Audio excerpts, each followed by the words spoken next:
Hey now, we are live on the Twitches, and I have Jesse and Alice with me, Yeah. Macaroni and cheese loaf. which we just learned is a real thing. There is something out there called macaroni and cheese. No, now you want to know what I imagined when you said that? Oh no. I imagined that you had mac and cheese made like in an oven, like in instead of like in a casserole dish, like in like a loaf pan, and then you like sliced it up and put it in a sandwich. But no, That could be not bad. Yeah, I know that could be fine. And then because I've heard of people, taking leftover baked mac and cheese and making sandwiches out of it. I don't do it personally, but I've heard of it. But then I said, "What the fuck is macaroni and cheese loaf?" And you go, "It's a lunch meat." And the way you said it, like I should know that, Duh. like duh. Everybody knows that. Yeah. So it's sort of like I'm gonna show it on the screen. Where's that picture you sent me? Oh boy. It's sort of that's like of just the meat. yeah. Jesse sent me a picture of his meat. Yep. Where did my Facebook window? I think I closed Facebook. Let's reopen that. The Arby's of Canada, they have the meats. Yeah. So, yeah, I'm just going to show this on the screen here. This is the picture that Jesse showed me, which, I mean, it does look sort of similar to like olive loaf or pickle loaf, but, I mean, like I said, I'm assuming these yellow patches, instead of being like fat or something, it's like little pasta, and then the orange must be, I'm guessing, American cheese. You bet. Now, let me ask you. We call it processed cheese here. Well, that's the same damn thing, really. I mean, it's a distinction without a difference. You should call it American cheese. You know why? We deserve the blame. We deserve that. And I'm not saying that American cheese doesn't have its place, because it does, but it's barely cheese. It belongs on a hamburger, Oh, yeah. Oh, yeah. But let me ask you a question for the mac and cheese sandwich. Or I'm sorry, the mac and cheese loaf sandwich. It's a mouthful. Do you, first of all, what kind of bread do you go with? And second of all, are you adding any? Is it just the meat? Like, do you add like cheese, or you're like, oh, that's cheese on cheese, it's too much? Or is there some kind of sauce involved? Like, that's a hat on a hat. Look, the only wrong amount of cheese is none. Yeah, correct. But no, I really like rye bread, so I use rye. Oh. I'm not convinced that people actually eat rye bread on purpose. I think it's poison. I think it's delicious. It's my favorite bread, sir. Your favorite bread is poison. You must have built up an immunity. But okay, so is it just so rye bread, the loaf? Is there like a the loaf done? No sauce, no mustard, no. No. That would be defiling the loaf. I'm pretty sure it came pre-defiled, sir. Oh, I don't like the sound of that word. I'm pretty sure. Hey, you're the one that used defiled, okay? You're the one that brought that word into it.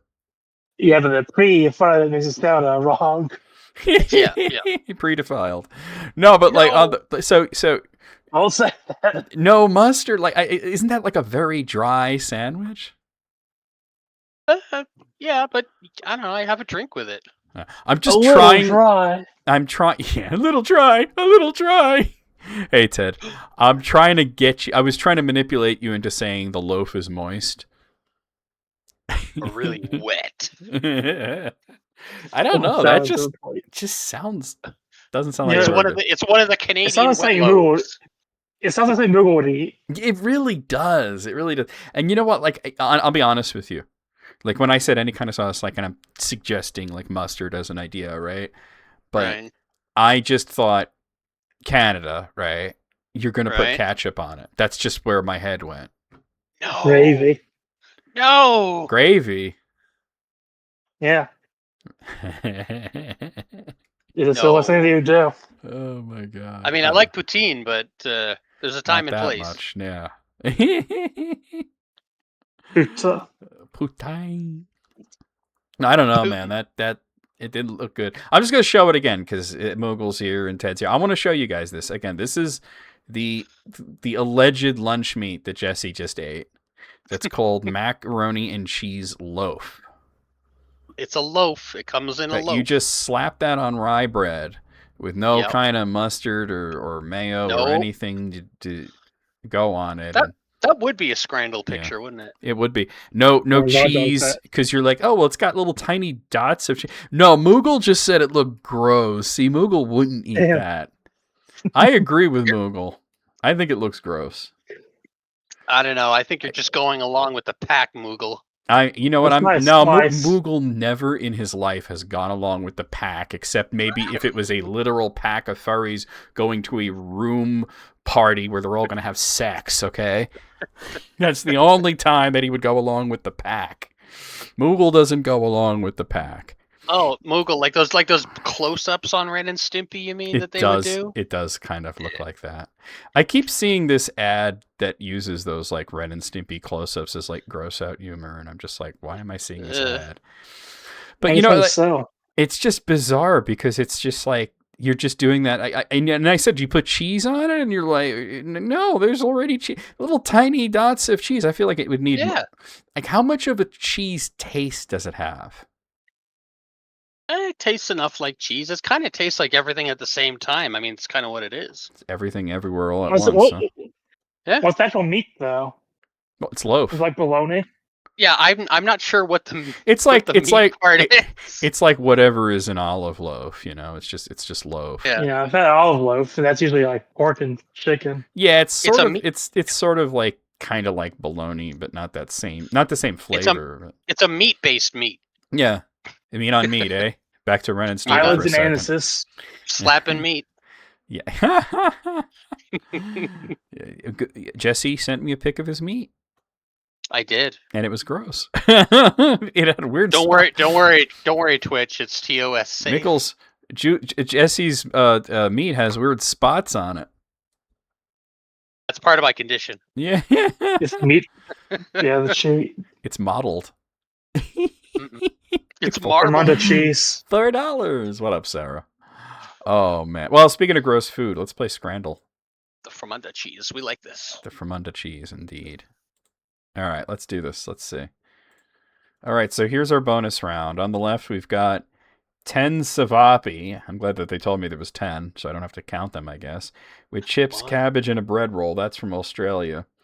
And on the right, we got hot roast pork in gravy from England. You need more gravy. Where's the gravy? This is alleged gravy. They put like a drop of gravy on that shit. It still looks better than these. Like or some mustard. Like these don't look good. These are like dog turd sausages. Look like stones. Dog turd sausages with like the whitest bread that hasn't been in the oven long enough. Raw pita. The only thing on here that's like decent is the beer. Beer. All right, let's actually play the game now. Sarah's just like, oh, good lord, no. I love pickles, or I hate. Oh, we have a special one, don't we? I hate these special ones. So we're voting for I love pickles or I hate pickles. I love. I love pickles. Love. Yeah, loves have it. So I think love wins. Knowing English. Yeah. Love always wins. I have tried oat milk or I have tried almond milk. Well, look, I don't enjoy any nut milk. I've never had any of this. It doesn't even try it, though. I would try it, but I have not. Well, I like oat milk in a drink. I don't like nut milk. The idea of it freaks me out. 2 out of 10 would try. I guess almonds. Yeah, there we go. We have to play a real round after this. This is bullshit. Chinese is my favorite foreign cuisine, or Indian is my favorite foreign cuisine. Oh man, that's polling. It's polling of England, so it's asking you. This is just like a real fucking Sophie's choice here, right? I think Indian wins for. Oh yeah, I'm predicting because Chinese food is big kind of everywhere, but Indian food is especially big in England. So we were wrong. It's only 2% difference, but Chinese is less brutal on my tummy. I'd rather have a pudding than a starter, or I'd rather have a starter than a pudding. You can't have any pudding if you don't eat your meat! If you don't beat your meat. Oh. How can you expect to have any pudding if you don't eat your meat? I'm just clicking at this point. I hate these goofy ones. I would never eat crickets, or I would never eat dog meat. I would never eat either of these. Oh. Well, I've had a chocolate-covered cricket. It's just kind of gross. Just kind of gross. And scorpion. I would never eat a cricket, except in the instance where the choice was a cricket or dog meat. Isn't that your name in Sewer Shark? I have never tried boba tea, or I have never used an air fryer. Ooh. Well, I have never tried boba tea, and I have an air fryer. I like boba tea. I don't want any beverage with chunks in it. That's a hard pass on me. Those better be voluntary chunks. Yeah, there should be no chunks at all.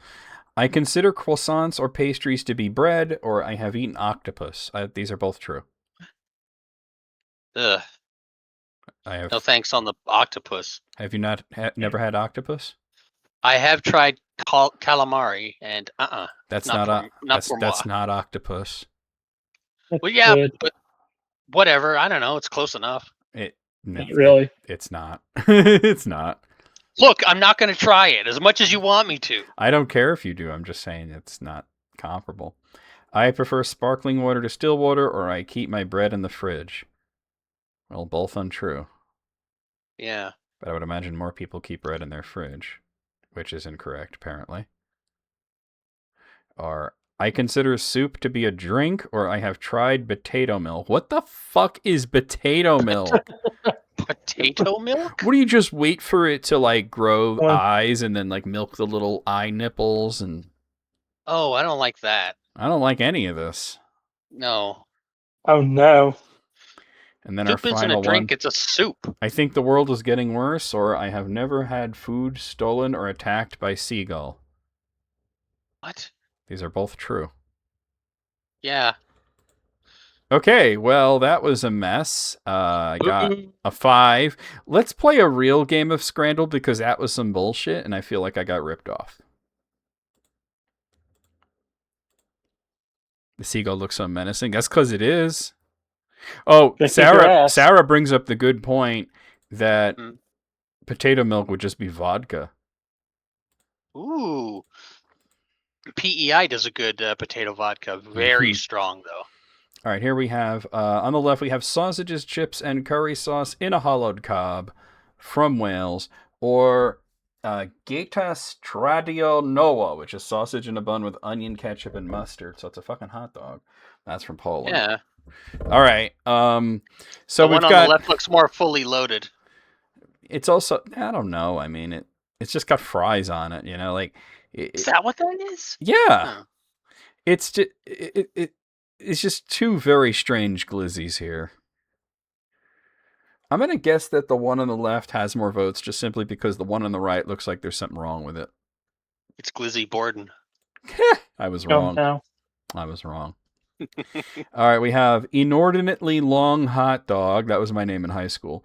And sausage and chips with curry sauce. The hot dog's from the USA because of course it is. Sauce. Curry sauce thing is from Wales.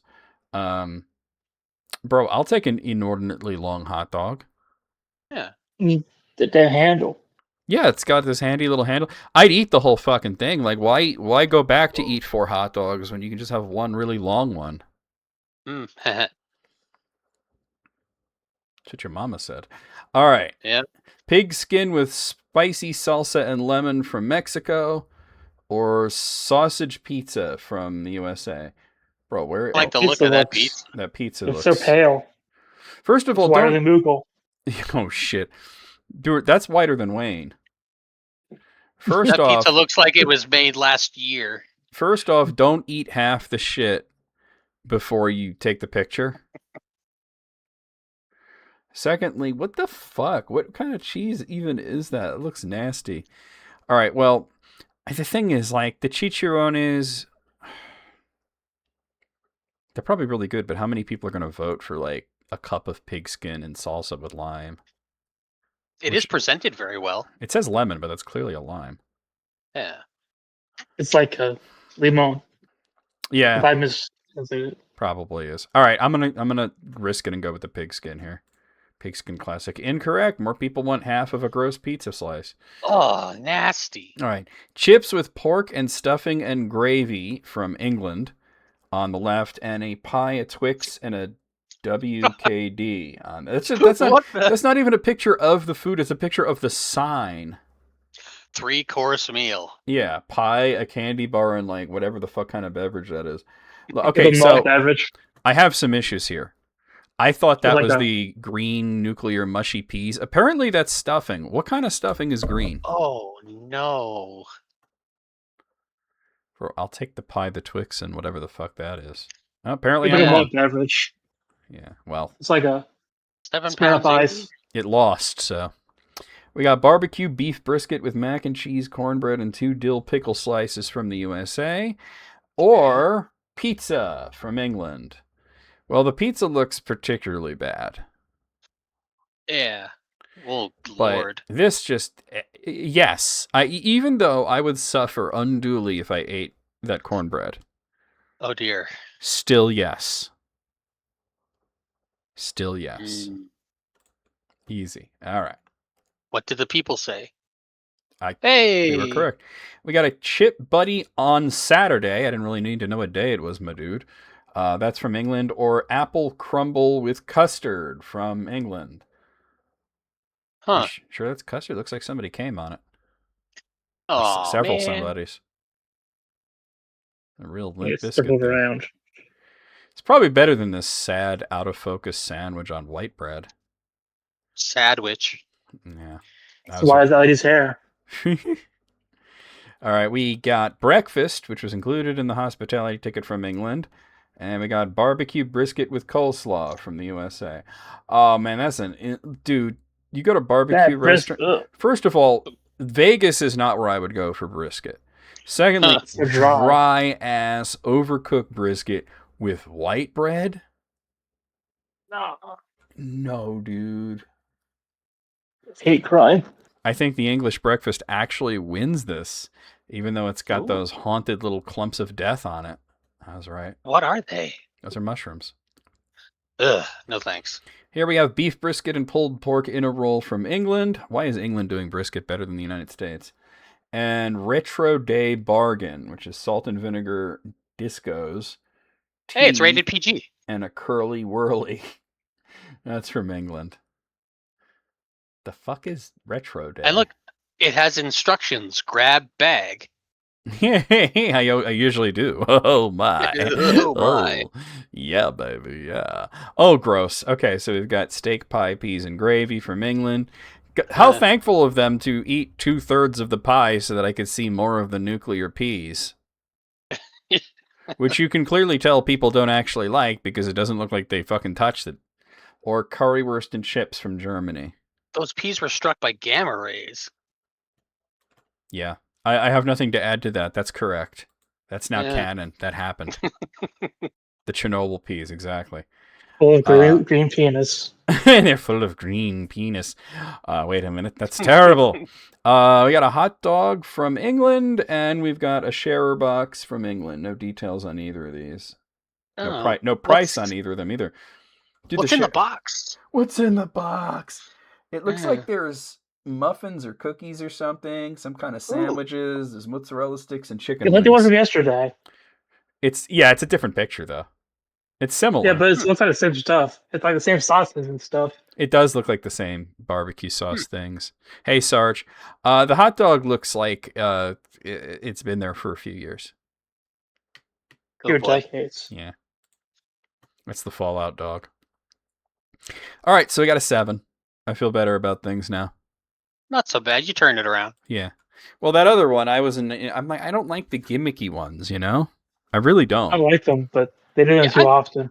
I think I'd like them. I'd do terrible, but whatever. They did one where, like, it was only beers, and the more you went through it, like, the screen started shaking and getting blurry and wavering, like you were getting drunk, and I'm just like, I hate this. I just hate the shit out of this. I just The one started with the drawings clicking. was cool. What was that, Dallas? The one with the children's drawings. That was cool, yes. And especially that it showed you what it actually looked like afterwards. They must have gotten like whoever works at Scrandle, they must have gotten all their kids to draw those pictures, you know? That's what they said. Yeah, I thought it was really cool. All right, well, anyway, let's go over here. Welcome to the List Critics Remastered. And we're going to start, as we usually do, with some Tumblr shiatsu up in here. Let's get deep. All right, so where is it? Here it is. This is Tumblr After Dark. Are you all ready? Yes. Is it dark out where everybody is or not? It's not quite that dark. No.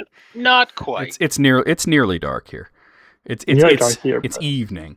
All right, here's our first one. Number 1, Ding Dong, You Are Wrong. Fantastic username, by the way. It says, it's actually a good thing TikTok users don't know how other social media sites work and say stuff like segs and weed and like OUI apostrophe D and unalive on Tumblr. You know how poisonous flowers are bright colors, so you know how to avoid them? Okay. To be fair, they do that on TikTok because of algorithms, but yeah. It's like you're like, no, dude, this is Reddit. You don't need to do that. All right, number 2, Plague Doc Boy says, mad scientists are great, and I adore the lab aesthetic, but where is the love for unhinged fieldwork scientists? You drive down a back road in the middle of the night and your headlights illuminate someone crouched down in the woods completely covered in mud holding 5 toads in a net.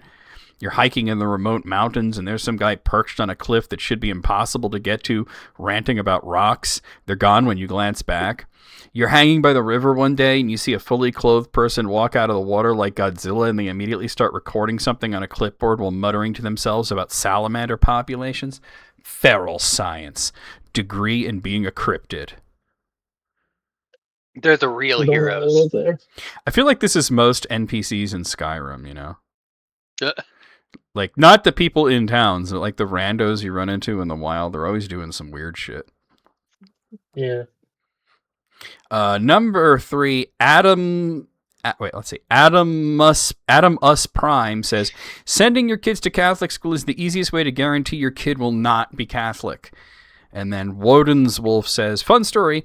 A friend of mine discovered she was bisexual and into BDSM at a Catholic school after a nun put her over her knee and spanked her. Christians just can't seem to get anything right. Joke's on you. I'm into this shit. Reverse psychology, bitch.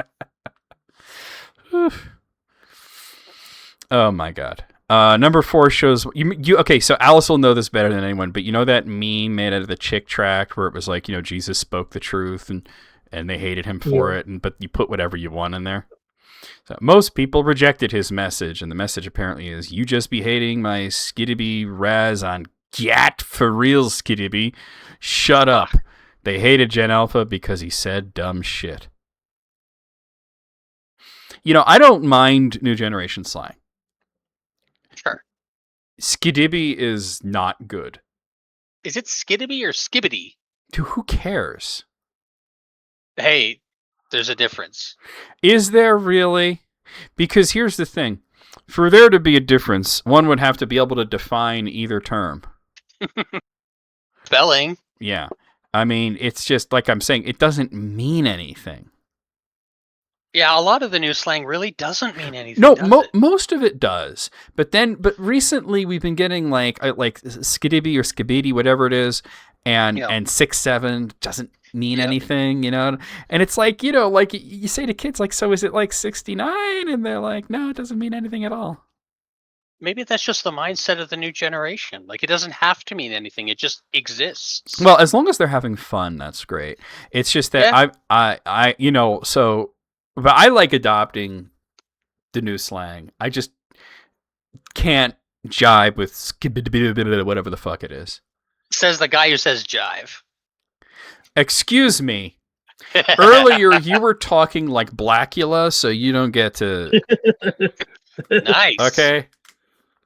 Number 5, Significant Foliage says, I'd like to congratulate Jordan Peele on making an anti-horse girl movie. No, that wild animal will not magically be tamed by your presence and conviction. That is a creature. What the fuck movie are they talking about? Yeah, which movie? Apparently, according to the hashtags, they're Nope. talking about Nope. Yeah, Nope. Oh, I haven't seen that one. Nope. I've seen his other Nope two. was really good. I've seen Us and I've seen Get Out, but I haven't seen Nope. Those are the two that I've seen. Yeah. Cool. I'll like to watch it. Right. Number 6, Liturgis Sally, fantastic, says, my bio professor, which parasite caused the potato famine? The tiny, desperate, tired voice in my head. Don't say the English. It's correct, but don't say it. That is no. I'd just do it anyway, just for the lols, but that's me. Yeah. Number 7, Weaver Z said, imagine if you were a rich housewife, suspicious that your husband was cheating on you, and hired a private investigator to follow him, and the PI came back with a ream of Polaroids of himself railing your husband. Wouldn't that be fucked up? And then Scott's a fail replied with just a picture of Rod Serling, making it look like he's saying all that. Submitted for your approval. Yeah. And then Sindri42 says, option 1, the PI has been fucking your husband all along and took the job in the first place as some sort of power move. Or option 2, the PI was hired to get evidence of your husband cheating, but they couldn't find any, so they were worried about disappointing you and or not getting paid, so they seduced your husband in order to create some evidence, which is by far the funnier option. But by far. At the end of the day, you're still rich. Imagine if you're looking at the pictures, you're like, all right, let me see. Wait, is that you? You're damn right, it's me. They used to be together. They broke up, but they got together. Just for this, yeah. All right, number 8, Lesbian Shepherd. I've seen this one. We've had this one. The funniest H.P. Lovecraft story is the one where some guy's family offended an evil wizard who then cursed his entire family, saying that all the men would die before they hit like 30. The protagonist is going crazy trying to find a spell to break the curse, and then the big reveal was that the wizard was literally just breaking into their house and killing them himself. Yeah, I remember that. Yeah, the story's called The Alchemist. It's kind of a bad description of it because the reality is way crazier. It's way crazier. Yeah. Because he actually does make a spell. It's to make himself immortal so that he could carry out the curse. And he's just like stabbing and shooting people. He's not doing any magic, It's very lo-fi. Yeah, exactly. Number 9, John Bernthal. It's like John Bernthal, but spelled wrong. I just found out Merriam-Webster has a time traveler feature that tells you some of the words that were born the same year as you. It's pretty neat. Y'all should do this. And then Bob Avader says, I was born with vape, and I will die with vape. Hey. Twenly1 Pilot says, I was born with judgy. Fandoms and Feminism says, 3D printer, cybersex, and heteronormative. Ha! And Animated American says, my favorites, Brown Dwarf, Superstring, Intertextuality, Domestic Partner, and the now obsolete Electronic Mail. Nice. Yeah, you can tell that's the oldest person in the thread there. Okay, so number 10, Lizard Sister says, fruit fly diving straight toward the glass of apple cider vinegar mixed with dish soap already littered with the corpses of his kin. Has a picture of like Black Adam diving towards the ground. Yeah. Number 11, Whoops Robots says, my favorite high school thing ever was in our English lit class reading of Hamlet, and we all had to play different characters, and partway through everybody started reading it like a porno with breathy moaning voices, and the dude playing the queen spoke in a drunken Alabama accent, and the teacher told us we were awful and that Shakespeare would have wanted it that way. Yeah, I don't believe that happened. I could believe that if it happened that would have been the teacher's reaction, though. Yeah, but I don't believe it happened.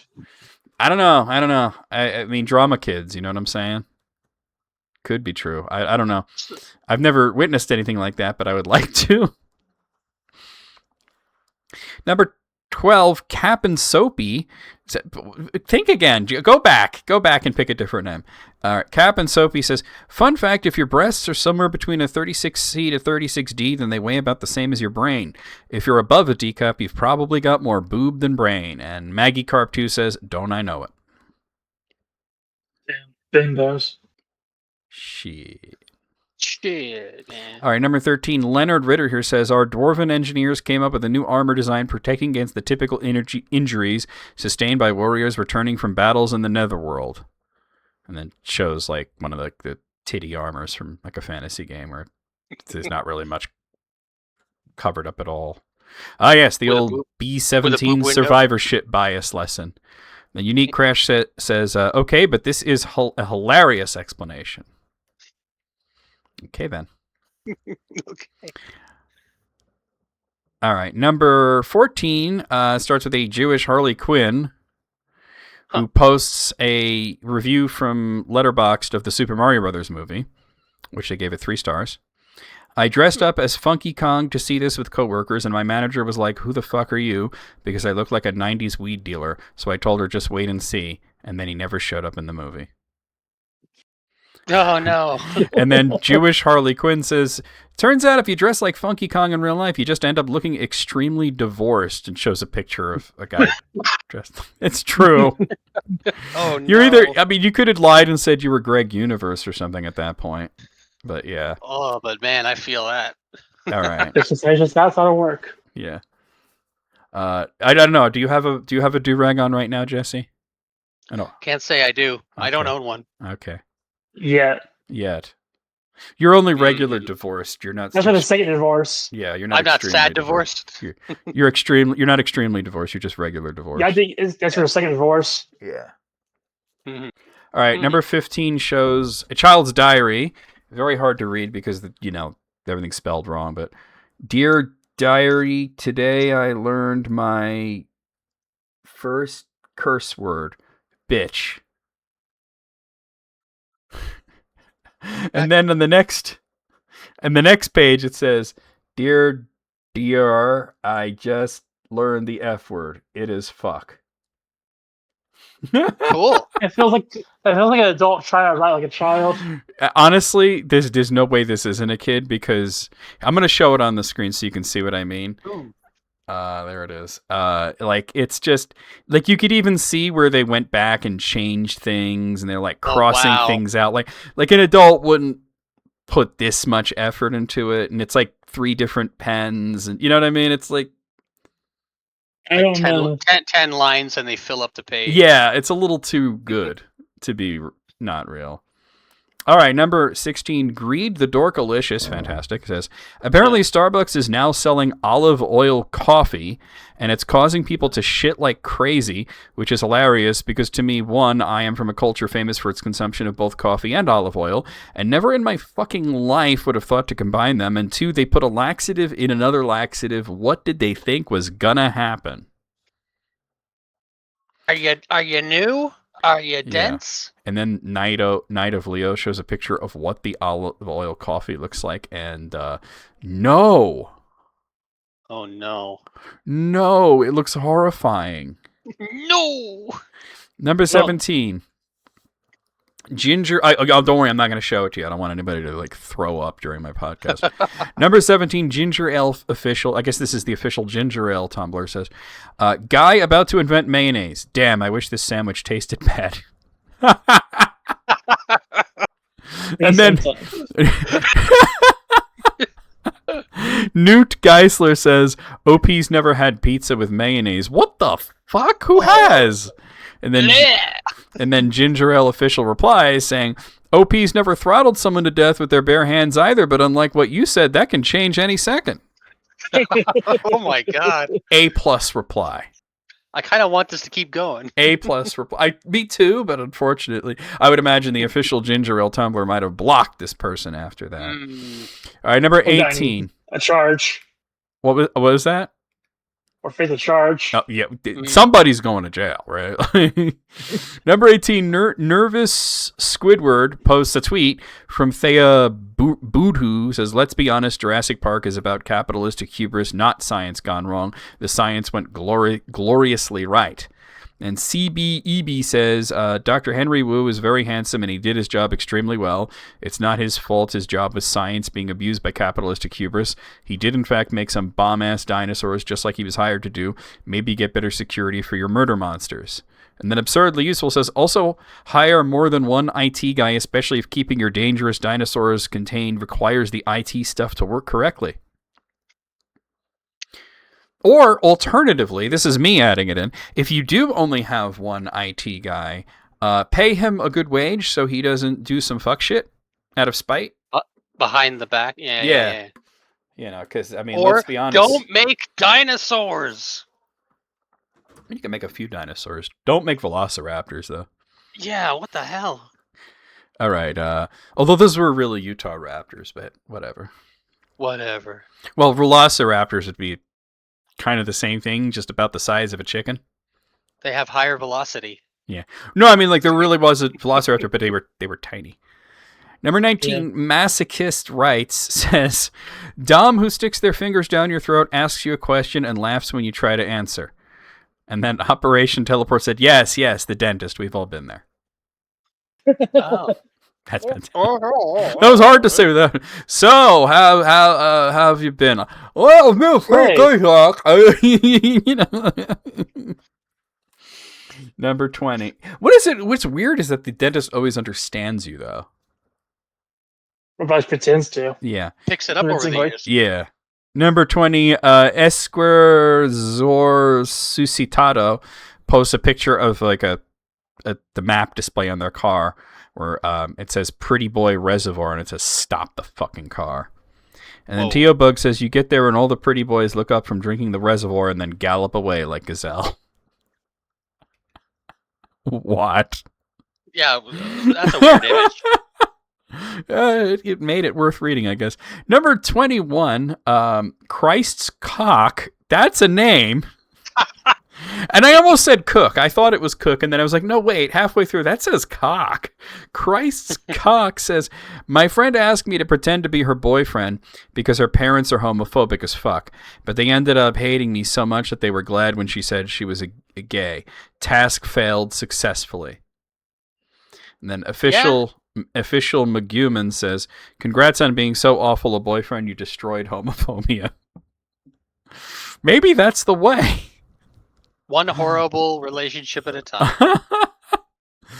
Number 22, Aaron Smith Tumblr says, older forms of English kept Latin's gender-specific suffixes tor and trix. Tor is for men and trix is for women. So a male pilot is an aviator, a female pilot is an aviatrix. A male fighter is a gladiator, a female fighter is a gladiatrix. This contrasts with modern system where tor is for both men and women and trix are for kids. Ew. And then Valrit says, you come into my house. Well, you got Dominator and Dominatrix. Exactly. Yeah. You see, Dominator doesn't even sound sexy. Like, oh, you need to hire a Dominator. You know, like, no, maybe not. Yeah. Number 23. Guy. Yeah, it's just going to be some fucking dude. It's going to be like that episode of the Drew Carey show where fucking Diedrich Bader's character felt so bad about something he did that he hired a guy to come and beat him up.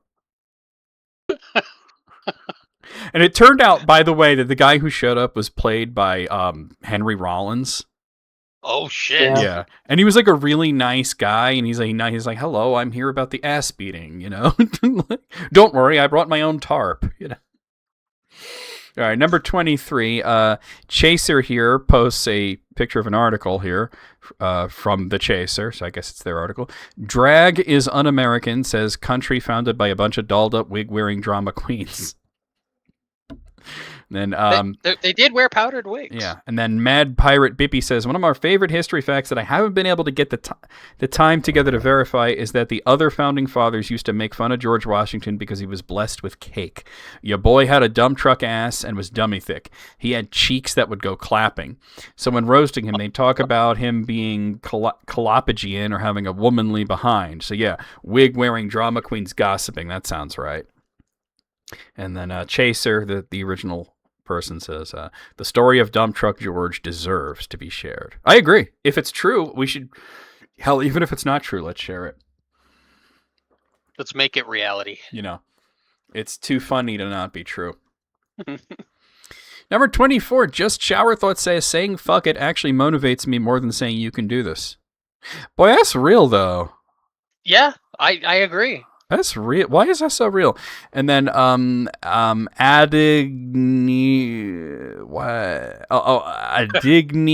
Sherlock says, because saying fuck it includes the total acceptance of failure as the outcome. Meanwhile, you can do this focuses only on the hopes of a successful outcome, and the lack of acknowledgement of the equally probable failure outcome includes a certain level of unspoken anxiety.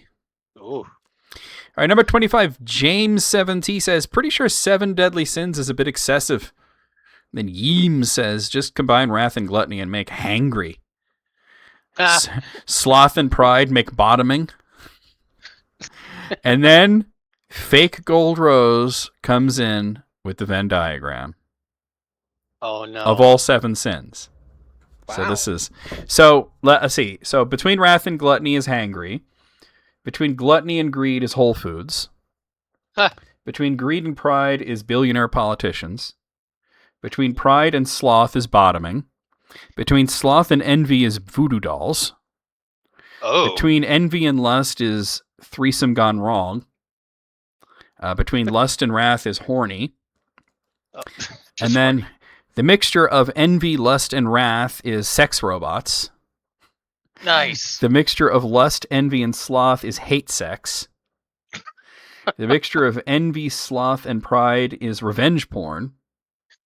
Oh. The mixture of, pride, greed, and gluttony is Jeff Bezos. Oh, I'm sorry, no. Well, it is Jeff Bezos, but I missed one. The mixture of sloth, pride, and greed is inheritance receipts. Oh. The mixture of greed, gluttony, and wrath is hot Cheeto bender. And then the mixture of all 7 sins together is weed. Nice. Yeah, nice.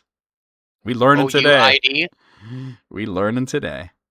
In number 26, Well, That's Chaotic says, I love when the gender options are male, female, and prefer not to answer.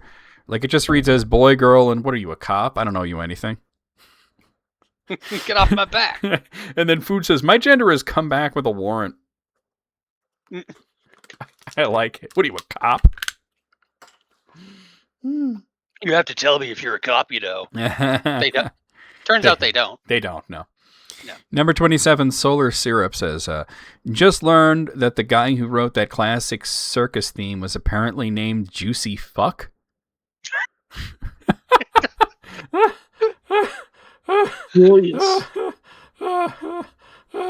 So then there's a picture of the composer, and it says entry of the Gladiators, Juicy Fuck. I don't know why it says that.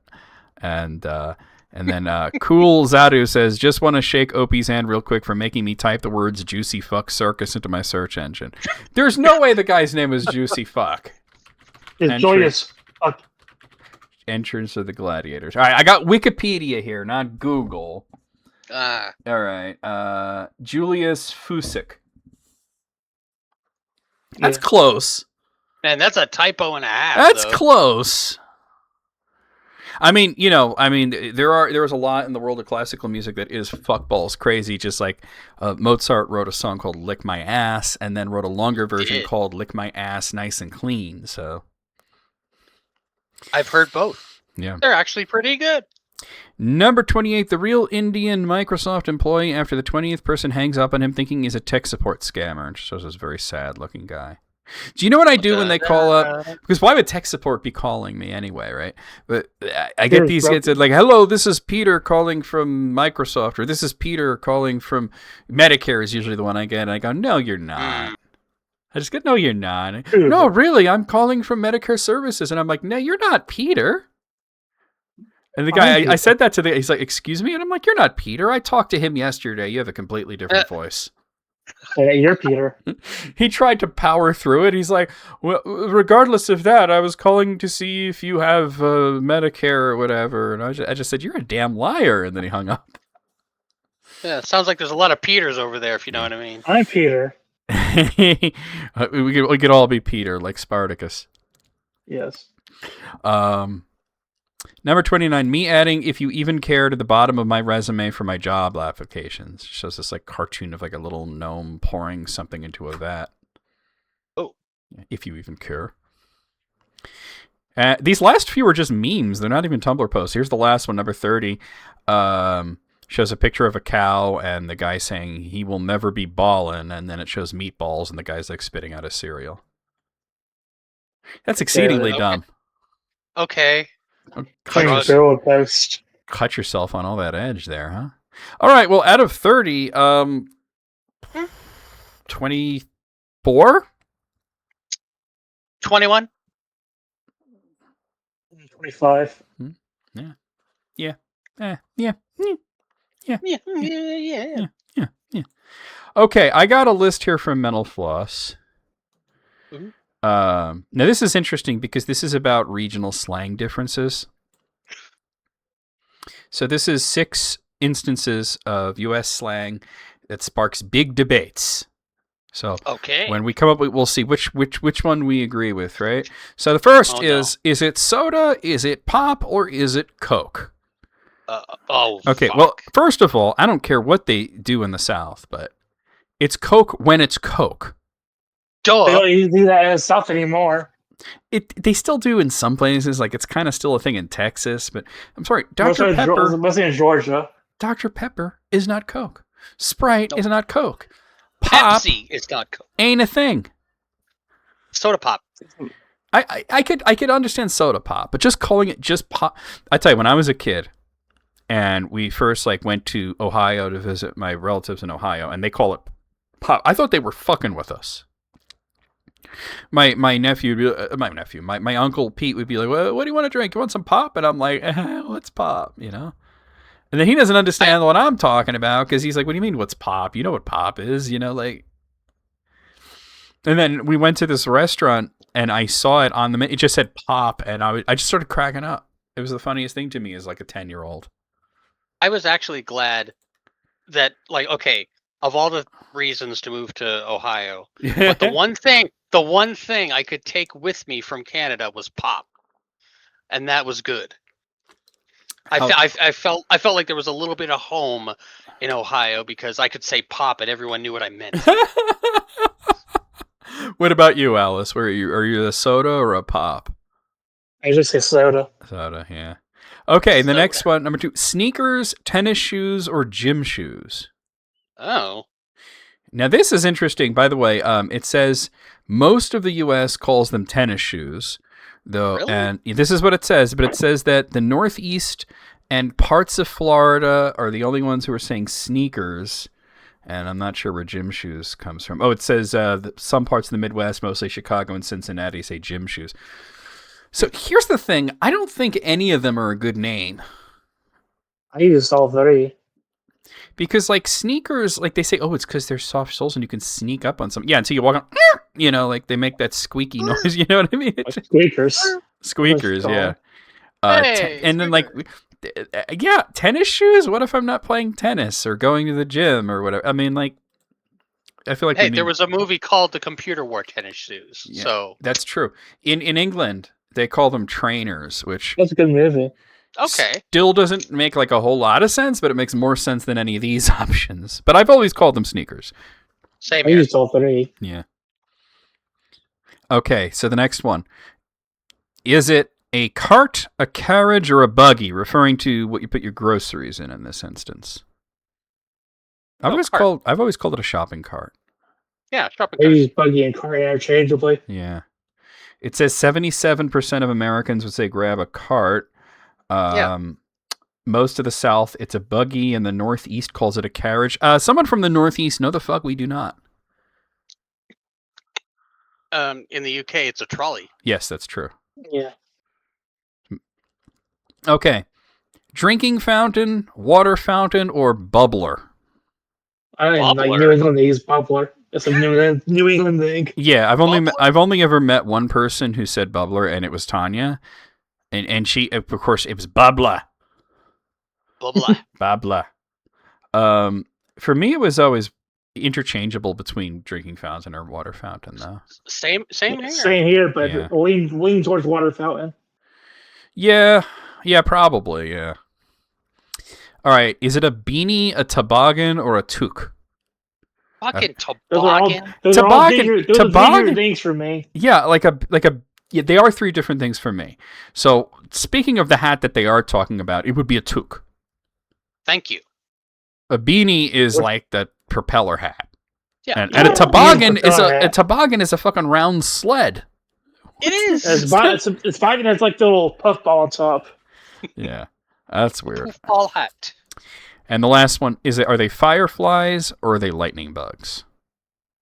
Fireflies. They're fireflies, yeah. No, but this is really interesting. It says that places where they're called fireflies are more prone to wildfires, whereas places that call them lightning bugs are more prone to lightning storms. Get out of here! Isn't that wild? That's some weird, wild stuff. Yeah, weird, wild stuff. Well, it was interesting, and I got to make fun of Pop. At 6 out of 6. Yeah, same. I'll say a begrudging 6 out of 6. A begrudging?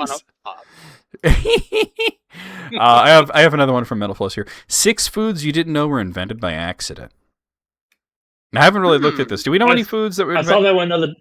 I read that one. Oh, okay. So don't comment. But Jesse, do you know any foods that were invented by accident? Nothing I can think off the top of my head. I'm sure if you gave me enough time, though. The one that I think of is chimichanga. Really? Yeah. The story that I had heard was that a waitress was accidentally dropped a burrito into the deep fryer and fished it out and then served it to the person and said it was a new special and just made up the word chimichanga because it doesn't actually mean anything in like Spanish. Yeah, none of those words like thingamajig. Yeah. Time to make the fucking chimichangas. Yeah. But let's see what we have on here. First we have chocolate chip cookies.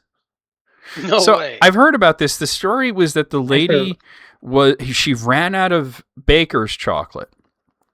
And this was at Toll House. This lady named Ruth.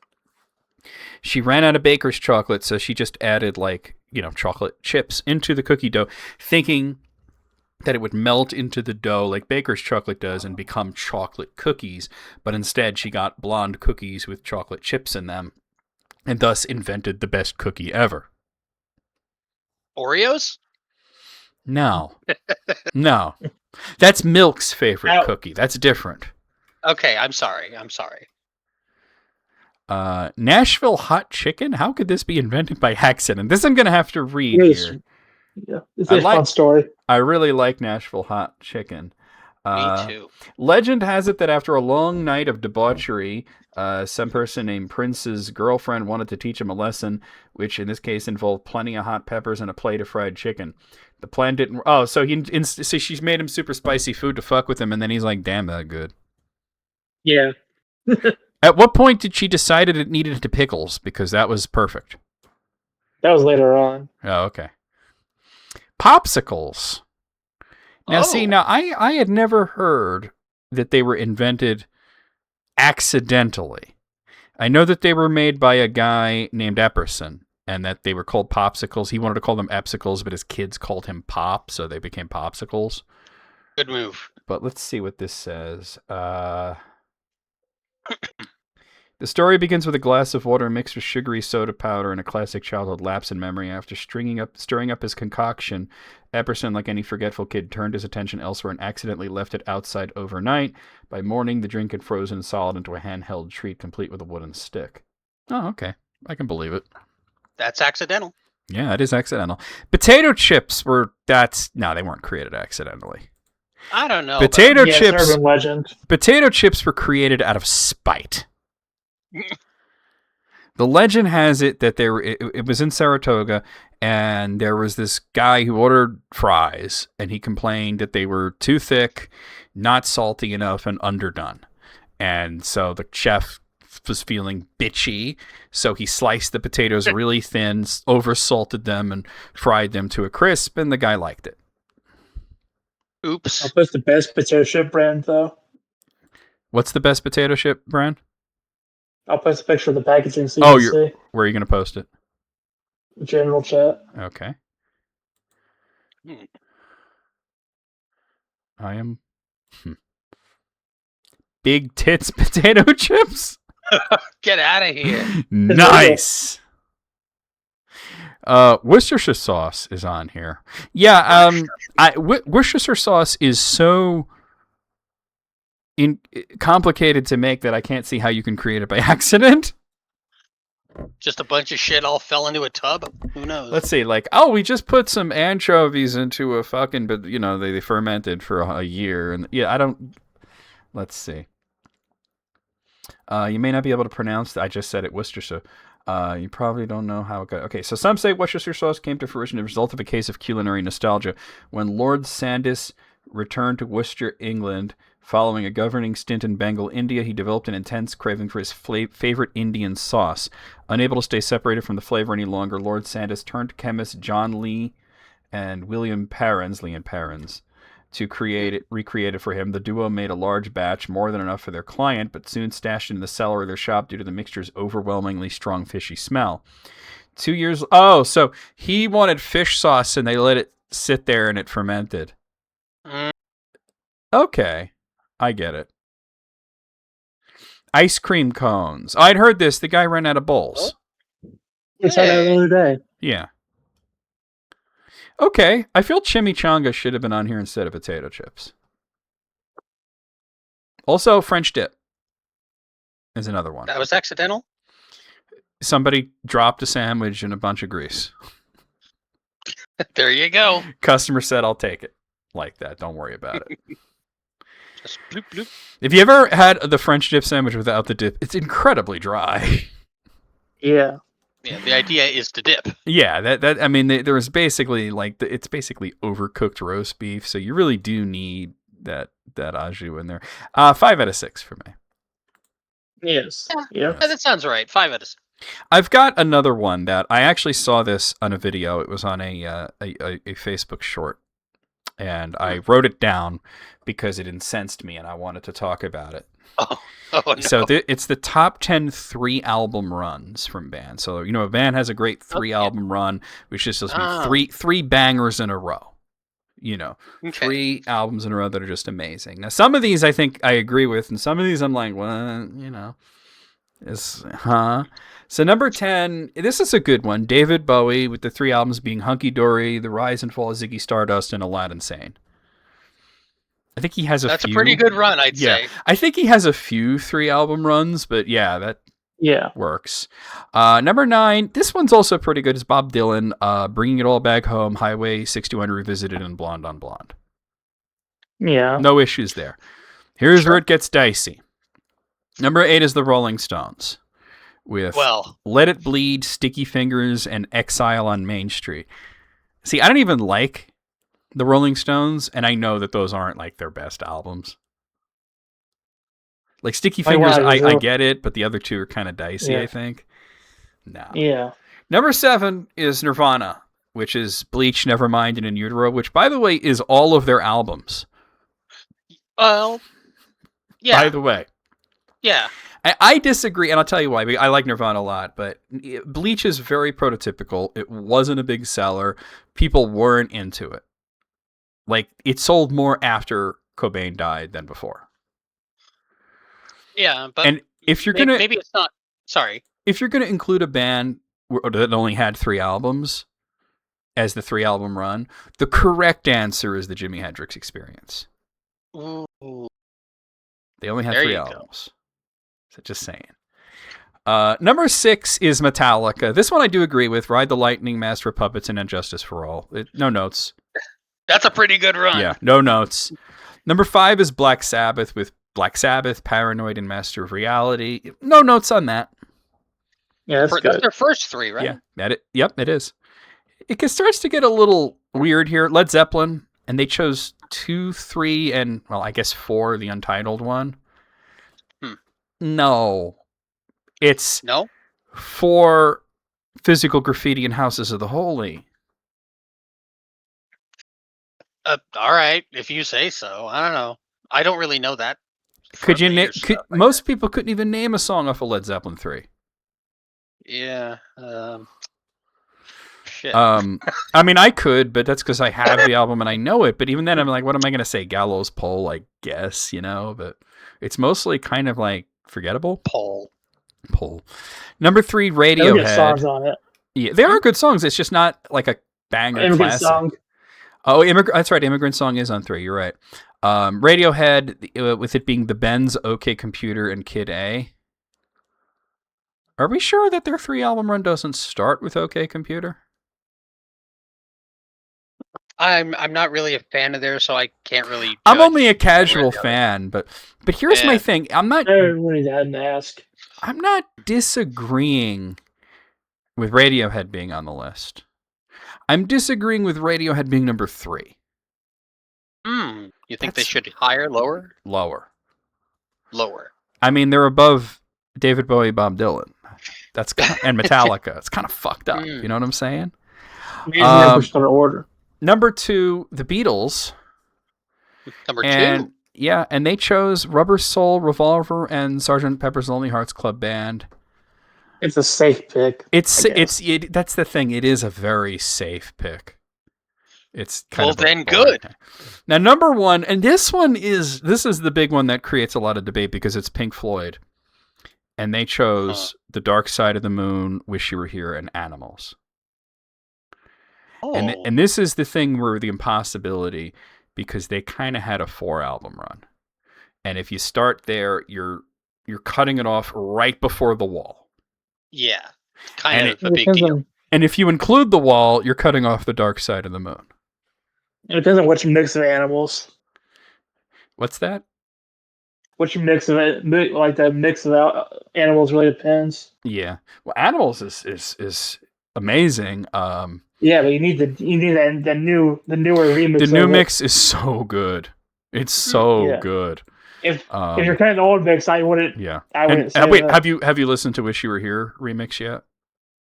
Yeah. It's godlike. It's so good. Yeah. But if you're using the old mix of Animals, I would not include it as a 3-album run. I mean, I would, but it's just difficult. And I was looking at the comments on this, and a lot of people were saying sort of the same things, like, what about a lot of, like, the Jimi Hendrix Experience, you know? And I was thinking, like, man, like, I would not have the Rolling Stones on the list. I would not have Nirvana on the list. I'm probably going to knock Radiohead down to the bottom. You know what I mean? Like, it's just weird to me. Or expand the list. Yeah, why only 10, right? It's a great idea. Yeah. And I was thinking, I didn't have enough time to do it today, but I was thinking I'd like to make my own version of this list for next time. Another idea would be like worst 3-album runs. Oh God, like 3 shitty albums in a row. Napalm Death. Yeah. I don't know. Napalm Death is just sort of like always just kind of good. All right. Like they're good, but did they have like? No, it's good. They're never great. Did they have like classic? Like The Code is Red, Long Lives the Code is a classic. Scum is a classic. There's a lot of albums between those two. They're good, but never really great. Yeah, I like them, but I don't know. Like it. Like, if we're going to include Metallica, we got to include Megadeth on here. Yeah, and Iron Maiden. Oh God, where do you do with Iron Maiden? Do you start with the Number of the Beast and then go through Peace of Mind and Somewhere in Time, or I think that's it right there, actually. Yeah, and Rush. I do like those albums. Yeah.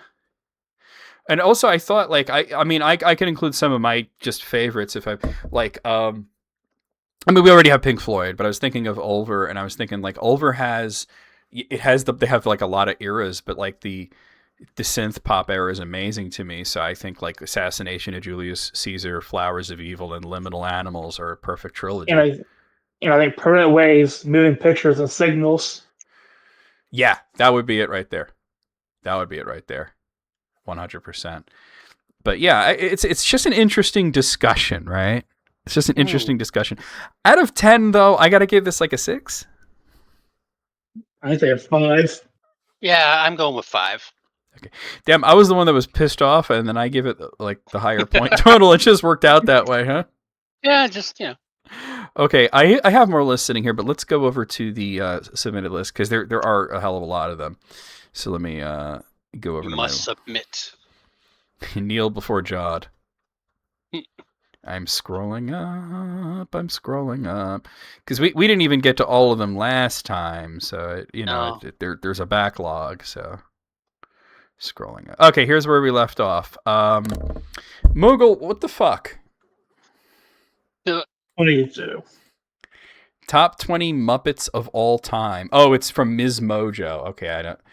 Moogle, what the fuck? Why? I veto this. Why is there a Ms. Mojo? Like, do we need Watch Mojo for the ladies? I thought it was for everybody already. And there's a bunch of Watch Mojo. Yeah, I know. There was a time where it was okay, but now it's like played out. And also, like, how is AI now? How is the top 20 Muppets anything to do with women? Fucking Muppet. Well, I'd be so it. you sound like Gordon Ramsay. All right, well, let me give you the honorable mentions. These are the 5 honorable mentions that didn't make the list, which is Sweetums, Snuffleupagus, Scooter, Grover, and Sam the Eagle. Already unreviewable. Yeah, Sam the Eagle is hilarious. Sam the Eagle should be like in the top 5. Yeah, he's too funny. I mean, it is the British way. he's just too much of a dipshit to not put on the list. The guy's hilarious. All right, well, here is the top 20 Muppets of all time from Ms. Mojo. Starting with number 20 is The Count. The funniest thing about The Count was seeing that weird Marge Simpson's reaction to The Count, that she was actually freaked out by him. What? It's one joke. It was like this one joke, but it's so memorable where it shows that Sesame Street on the TV, and he's like, and she's yelling at the TV, go back to your own country. Whoa! It was so random and out of place for Marge. She was just getting angry at The Count on Sesame Street. Number 19 is Crazy Harry. I don't even know who this is. Crazy Harry. Do they provide pictures? No, it's just Moogle putting the list from, because this was a video at some point. I'm going to find out. Oh my God, he looks like a serial killer. I'm going to put a picture of Crazy. I'm going to put a picture of Crazy. I got the Muppet Wiki here. Hold on, I'm going to put a picture of him on the screen here. Look at this guy. He's got like a detonator, and he looks like the Unabomber. Oh, him. Yeah, he is crazy. FBI. Get this guy out. Dude, I don't think I've ever seen this dude, but he seemed cool. Bug-eyed. He's the Muppet anarchist. I love it. He's been up for 3 days. Oh, okay. All right. I never heard of this character before, but I'll go with it, right? Where's the list? Okay. Number 18 is Rizzo the Rat. See, I like that his personality is that he's a scumbag. He's just Rizzo from... He wears it well. Yeah. Like Cowboy. Yeah. Number 18, was it? Number 17 is Dr. Teeth. Of course, Dr. Teeth in the Electric Mayhem. Hell yeah. Gotta have it, right? I like that show on Disney. Oh, wow. To be honest. Yeah. Yeah. I mean, that's the thing. There are a lot of great Muppet characters. Number 16 is Abacadabby. Who the fuck is Abac? All right, back to the Muppets wiki. Hold on. I'm going to find out who this bitch is. Dabby. Abacadabby. I don't know. Oh, it's from Sesame Street, and it's kind of like a newer character. Oh. She's a 4-year-old fairy in training Muppet from Sesame Street. Came around in 2006. Oh, fairy in training. That's cute. I don't really know the character. It's a little after my time. Indifferent. Number 15 is Ralph the Dog. Man, Ralph the Dog belongs in the top 10. He plays the piano like a fiend. It's a real one. You ever see that Kermit the Frog reacts to 2 Girls, 1 Cup video? Yeah, actually. Where he starts spanking it. There was a follow-up where he shows Ralph the video. That's the one I saw, yeah, actually. And he shows it to him, and when it starts happening, he's like, oh, and he's like, shh, I'm trying to watch this, man. You know, and he just watches the whole thing like stone-faced, and he turns to Kermit and he goes, I don't know, man. I don't see the big deal. I eat my shit all the time. I'm a dog. A dog, yeah. All right, number 14 is Oscar the Grouch. He all right. I ain't got no problem with Oscar. He all right. He got his own movie. Yeah. Number 13 is The Swedish Chef. Bro, how is The Swedish Chef number 13? That's like top 5 right there, man. That guy cracks me up. He's my favorite Muppet, actually. I mean, he's top 2. Yeah. All right, number 12 is Cookie Monster. By the way, follow Cookie Monster on Twitter. That shit's hilarious. Really? Yes. Shit's hilarious. Number 11, going for duo here, Bert and Ernie. I guess you can't really break those two up, huh? Yeah. Nobody ever should. Yeah. Speaking of couples you can't break up, number 10 is Statler and... They wrote Stanler. It's Statler, Moogle. Statler and Waldorf. Statler and Waldorf, yeah. Statler, not Stanler. Number 9 is Julia. Julia reminds me of that weird Muppet from like the Dinosaur Jr. video, like like where it's Beavis and Butthead are watching, like she's in like one of the top 3 Muppets that I would do. Who else would you do? I don't know. There's Miss Piggy. That fat pig. Shut up, Butthead. I like them with meat on their bones. Number 8 is Animal. Animal. Number 7 is Beaker. Dude, Beaker will just randomly say the most inappropriate shit, and I'm here for it. Yeah. Number 6 is Elmo. Nah, man, Elmo's washed. I don't know. He's kind of held his own over the years. Elmo's washed. But what is his personality other than curious 5-year-old? Hey, that plays to a lot of people. I don't know. He ain't funny. Duluth. He's just tiny red Grover. I don't even get. Ooh, you're not funny. Get off the stage. Number 5 is Fozzie Bear. Yeah. See, I like that they decided he's a comedian, but he's not funny. That to me is funny. Yeah, it comes back around. Yeah. Number 4 is the Great Gonzo. Just can't be a regular as Gonzo. Got to be the Great Gonzo. Yeah, Gonzo shitcock. Gonzo shitcock. Yeah. Number 3 is Big Bird. I mean, Big Bird. I got no beef with Big Bird. He's very wholesome. Yeah. Number 2 is Kermit. Of course. Of course. Who could number 1 be? Well, of course it's Piggy. Of course it's Piggy. I mean, come on. She's the show. Yeah. Oh, if you don't put me at number 1, I'll kick your ass. Frog. You'll be putting me at number 1, won't you, Frog? When her voice goes low like that, it reminds me of like that King of the Hill where Bill lost his mind and was pretending to be his ex-wife. Why do you keep calling me Bill? Out of 20, I'm agreeing with Almighty Santa. 15. I have an issue with the order more than anything, but yeah. For the most part, it's a pretty good list. I'd say 16. Take Elmo off the list and put Sam the Eagle in his place. Just saying. Yeah. All right. 12. Yeah. All right. Moogle also sent me. What is this? I have to open this. What is it? What am I looking at here? This is from comicbook.com. Boy, they sure got that. Wait, isn't this one of those sites that's like they've now become almost entirely AI? Oh, yeah. No. 10 forgotten characters who deserve a modern makeover. Okay. Let's see who we have. Number 1 is Starling from DC. Dude, I'm a big DC nerd. I don't know who the fuck this is. Well, that's perfect, right? Apparently she was in the Birds of Prey. Huh. She looks pretty damn generic to me. Number 2 is Justice from Marvel. Bro, this kid sucks. He does not need a reboot. He needs to be forgotten. He was Marvel Boy for a while, and then he's like, I turned 18. Now I'm Justice, but I'm not changing my lame costume.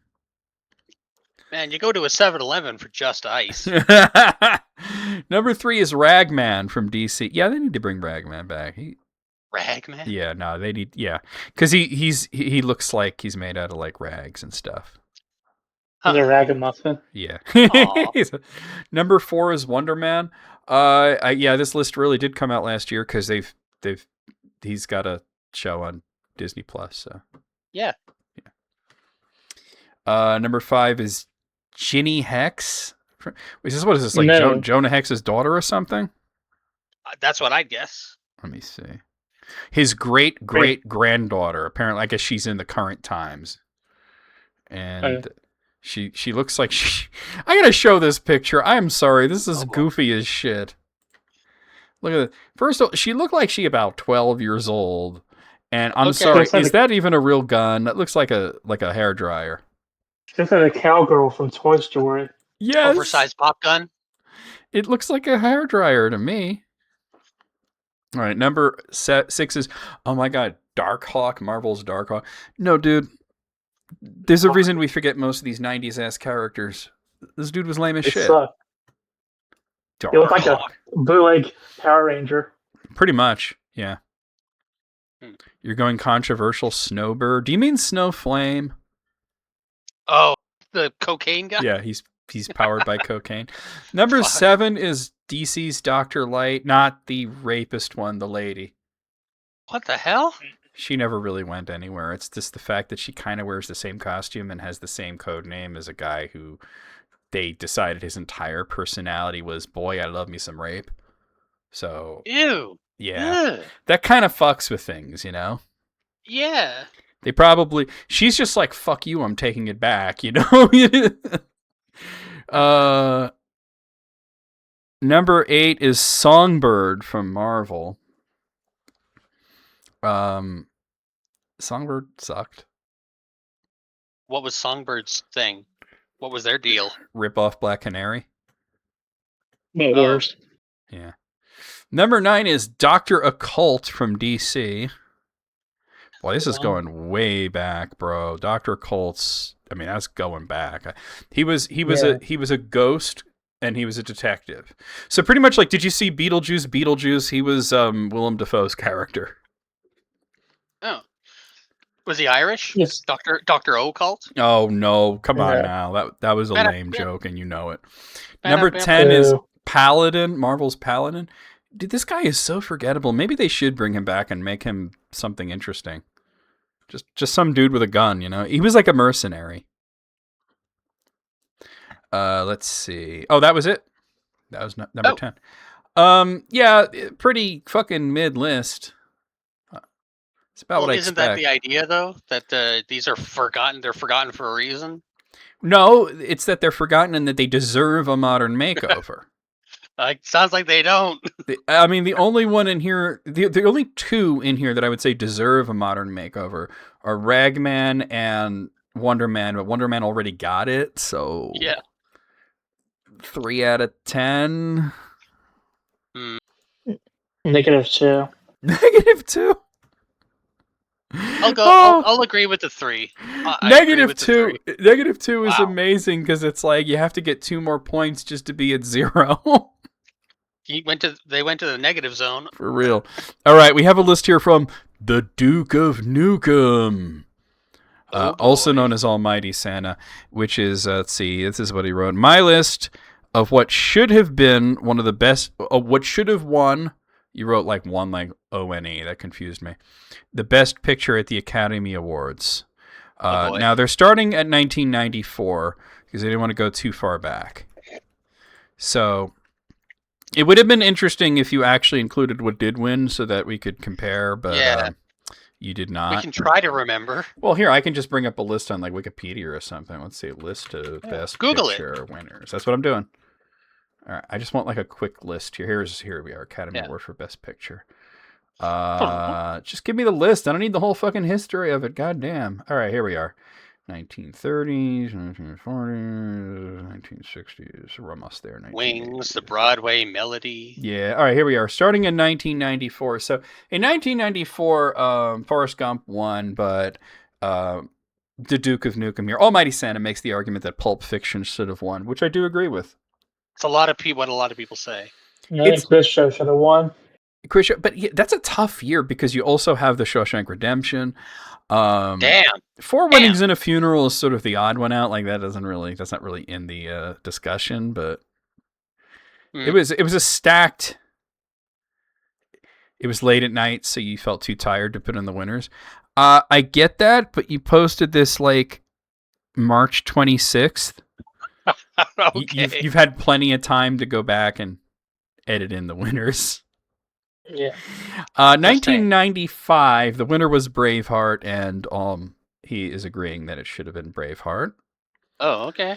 1996, the winner was The English Patient. He's saying it should have been Fargo. Ooh. I gotta disagree with you on there and side with The English Patient, my man. Really? I didn't like Fargo, so I haven't seen either. So I mean, it would be The English Patient, and then like the second choice would probably be Jerry Maguire. It's not going to be Fargo. Oh, I saw that one. Yeah.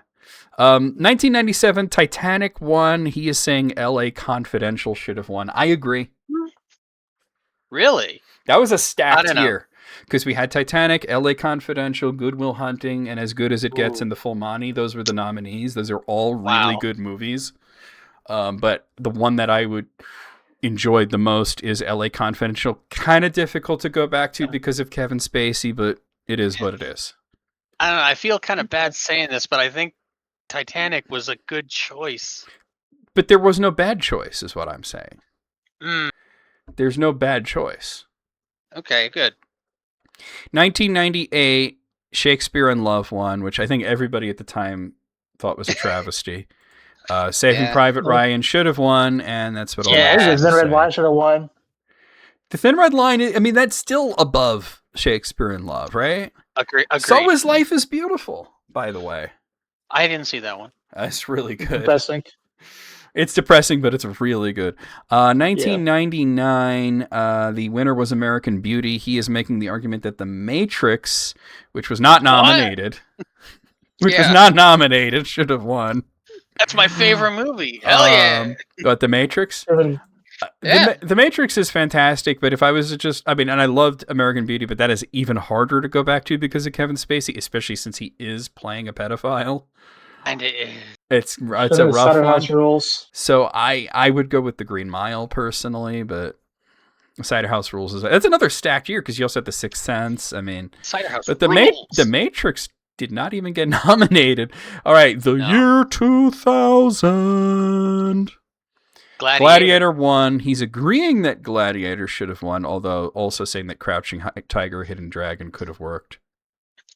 I mean, Gladiator was kind of awesome. Gladiator did not need a sequel. I'm just throwing it out there. Oh, no. 2001, A Beautiful Mind won in 2001. He is saying The Fellowship of the Ring should have won, although you wrote Rings. It's just Ring. I mean, I love both movies, but I would agree that A Beautiful Mind is like probably the better film. And Gosford Park should have won. I mean, that's really good too. Which one? Sorry? Gosford Park. Gosford. Yeah. Oh. I mean, but I know you're picking Gosford Park because, you know, Robert Altman, right? Not just because it is. It's a good movie. You forgot he played a pedophile. Talk about method acting. Shh. Talk about perfect casting, I guess. Number 2002, Chicago won in 2002. He's arguing that 8 Mile should have won, which was not nominated, by the way. I agree with Chicago. I think Chicago was the right choice. Maybe Gangs in New York is a second pick. Oh, no, that was really good. I forgot. That's not good. You didn't like it? Hold up. Oh, okay. It's not hold up. I haven't seen it in a while. 2003, The Return of the King won. He's agreeing with that. Also saying that Monster would have worked. That was another really stacked year. I think Master Commander would be good. Yeah. Not Lost in Translation. Did not like that movie. Just want to point that out. Oh, okay. Mystic River was a good one. You know, Seabiscuit was pretty good. 2004, $1 Million Baby was the winner, although he makes the argument that Ray should have won, which I agree with. Oh. I agree that Ray should have won. I kind of like $1 Million Baby a bit more. They're both good, but...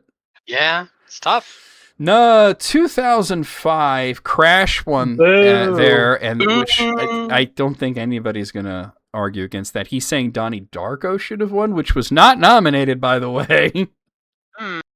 We could have Brokeback Mountain is the clear. There you go. Darko was 2001. What? Donnie Darko was from 2001. Yeah, where do you get Donnie Darko for? That wasn't even a 2005 movie. I don't even know. He's in the chat. He'll tell us. Donnie Darko wasn't a movie from 2005. The nominees that year, by the way, were Crash, Brokeback Mountain, Capote, Good Night and Good Luck, and Munich. All great movies. There's some good stuff in there, yeah. Especially in Brokeback Mountain. Yeah. I did not see 2006, The Departed won. He is making the argument for another film that wasn't nominated, which was Casino Royale. I really like Casino Royale, but it's not exactly Best Picture material. That was a mistake. I would say so. It's a great action movie, but I don't know. I agree with The Departed, to be honest. Capote, really? 2007, No Country for Old Men won. He says There Will Be Blood should have won. That's Oh, almost that's a coin flip. I'm being honest with you. Hey, there you go. That's a Buck fucking Flannery's coin also flip. up there. Yeah. 2008 was Slumdog Millionaire. He is making the argument that The Dark Knight should have won, which was not nominated. Actually, in Milk. I'm going to agree with Milk. Slumdog Millionaire, actually. I think they made the right choice that year. Okay. All right, 2009. This is the first year where there was like 9 nominees instead of 5. The expansion. Yeah, which is a good idea. 2009, The Hurt Locker won, which I don't even get. He makes the argument. Politics. Yeah, he makes the argument that District 9 should have won, and I agree. I did like that more. agree. Yeah. Also, A Serious Man is a close pick. Up was in there as well. Precious was really good. I mean, there was just a lot of really good movies that year. I was up there. It was best animated feature for a reason. Yeah, that's true. Yeah, that's why I said it could have also potentially won. But my favorite of those was District 9, so I do agree there. 2010, The King's Speech won. He is making the argument that most movie critics made that Inception was the real winner that year. Love that movie. I have the Blu-ray. It's so good. The Social Network is also really up there, but yeah. I agree. Everybody agrees Spider with really that. good too. Absolutely. Now, 2011, The Artist won in 2011. He is saying The Help should have won. I don't agree with either of those. It should have been Hugo. More like The Fartist, am I right? Yeah. Hugo or maybe Warhorse. I mean, not either of those choices. 2012, Argo won. He is saying that Lincoln should have won.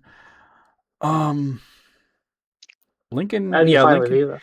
I mean, but that was also the year that Life of Pi came out. Oh, yeah. So for a while, it was also really good.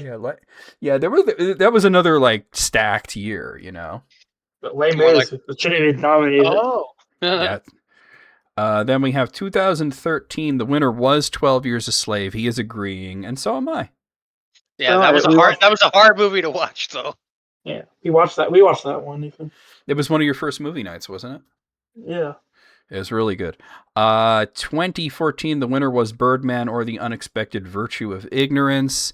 He is making the argument that I also would make, even though I loved Birdman, and this film was not nominated, but Interstellar was the best picture of that year. Oh, no, I haven't seen that one. Oh, wow. You should watch it. It's so good. It's about space, right? It is about space, but it's also like the human condition and time, family, and time. Yeah, it's a beautiful film. Highly recommend. Get the soundtrack too. Soundtrack's awesome. But that was a great year because The Imitation Game was there, and I mean Theory of Everything was there, and Boyhood, and I mean American Sniper should not have been nominated. 2015, the winner was Spotlight. He is arguing Mad Max Fury Road should have won. I find it hard to argue against that because that movie was pretty much just one long emotional release. Like, it never lets up. It never let up. It's an orgasm over 90 minutes. Yeah. And it's visually beautiful, and I mean, it has great themes too. 2016, the winner was Moonlight, although it almost wasn't, according to the guy that announced it. Because they announced La La Land, and then it was like, no, wait, Moonlight won. He is agreeing. He is agreeing that Moonlight should have won, and I am also agreeing that Moonlight was the winner. Although Arrival is a close second. I keep saying number 2017. The Shape of Water was the winner. He is agreeing, and so am I. You guys are expecting movie, and that's tough, by the way. Dunkirk came out the same year. I mean, I love Dunkirk. I mean, in Darkest Hour. I mean, you know, but I would agree. Shape of Water was the best that year. 2018, the winner was Green Book. No. He's saying Black Panther should have won. I'm going to say that this has to be one of the worst batch of nominees. Black Klansman is the only real choice. Nice. Vice was good. Or A Star is Born. Or Vice. Yeah, or Vice. Yeah, but there was good. There was some good. Bohemian Rhapsody was just okay. It didn't. I don't know how that got nominated Best Picture. It was just okay. Black Panther was fun, but it wasn't Best Picture. Green Book sucked. Yeah, I saw that in theaters with my mom. It was terrible. Green And Book's Bohemian fucking Rhapsody sucked. Bohemian Rhapsody was fine, but it was very surface level. It was extremely surface level, but it was a sing-along movie, basically, you know? Yeah. All right, 2019, the winner was Parasite. He is making the argument... Year. What's that? Yeah, absolutely. He is making the argument for Jojo Rabbit, which was not nominated, by the way. It was nominated. I'm looking at the nominees right here, and it is not there. Oh, no, there it is. I'm sorry. Hold on, my glasses are dirty. Hey-oh. Yes, it is there. It was nominated. I would agree with Jojo Rabbit, or maybe The Irishman, but Parasite was a good choice, too. I mean, that's hard to pick, you know? I haven't seen any of those. Yeah. That's an empty year for me. 1917 was great. Okay, you haven't seen any of these? No, it's an empty year for me. I would definitely recommend Jojo Rabbit. That would be the first one that I would see. Joker was also on there. Did you see Joker? No, I haven't. Or the sequel. Don't see the sequel. The sequel's terrible. Okay. It didn't need a sequel. Trust me on this. 2020. The winner was Nomadland. He is saying that The Sound of Metal should have won. Huh. I mean, this was an empty year for me, to be honest. Hmm. This is the only one on here that I haven't seen any of these movies. Mank was terrible. Mank is a character assassination. I've heard nothing about Mank other than you saying it sucked. Just now. That's the only... No, I've heard it in the past. Alice has said it many times that Mank sucked. But that is the only buzz that I've heard about Mank. And then these other movies, I have not seen any of them. Yeah, but Trial of 7 is interesting because my sister's dad is one of them. Yeah. 2021, the winner was Coda. He is saying that the winner should have been Dune. Oh, I need to see those because everyone says, Jesse, you'd like them. I liked Nightmare Alley more than either of them. Oh, yeah? Yeah. I think Nightmare Alley should have won. I think I mean, I liked it more than the original version. I thought that was one of the best remakes ever. 2022, Everything Everywhere All at Once is something that everyone is going to agree on. Nobody is going to say that any of these other movies should have won. It was a stacked year. It was a stacked year, but there was clearly like a tier of one, and then everything else. Like that's S tier, and everything else is A tier. You know. Yeah. Also, how did Avatar: The Way of Water get nominated? Because of James Cameron's ego, I guess. Yeah. How did Top Gun: Maverick get nominated? It's Tom Cruise's ego. Was it that good? No. Scientology? It was okay. Yes. It was okay. That's how it happened. Really 2023. It's a fun list, by the way, Almighty Senna. Thank you. Oppenheimer won. He's agreeing that Oppenheimer should have won. I'm agreeing that Oppenheimer should have won. I did like Oppenheimer quite a lot. Oppenheimer was wonderful. Killers of the Flower Moon is a good second choice, I think. Also, I did really like Barbie, and I do agree that it should have been nominated, although not win. Yeah, it's fun that it was nominated. 20 was really good. 2024, the winner was Honora. He is making the argument that Dune Part 2 should have won. Dang. You know, see, look at how good they are. I'm going to make the argument for Conclave. Yeah, I think it should have been Conclave or The Substance. Me and Alice watched Conclave together, and we were just riveted the entire time. Ooh. Yeah. It was like if The Godfather was about picking the Pope. Yeah. It was that good. Damn. And finally, 2025, the winner, of course, was One Battle After Another. He makes the argument that Sinners should have won. I agree, but it's close. Yeah. Because I liked both movies a lot. I think Hamnet is also good contention. Yeah, I mean, it's another stacked year, though, isn't it? I mean, you know, and you have depressing classics like Train Dreams, you know, and then F1 was surprisingly deep. I mean, Frankenstein was a visual treat. I mean, yeah, stacked year, you know. Also, when do you ever get that where two horror films are nominated for Best Picture?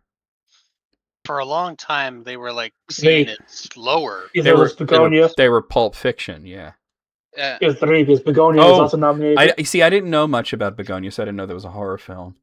So there's 3 horror films that were nominated. Hey.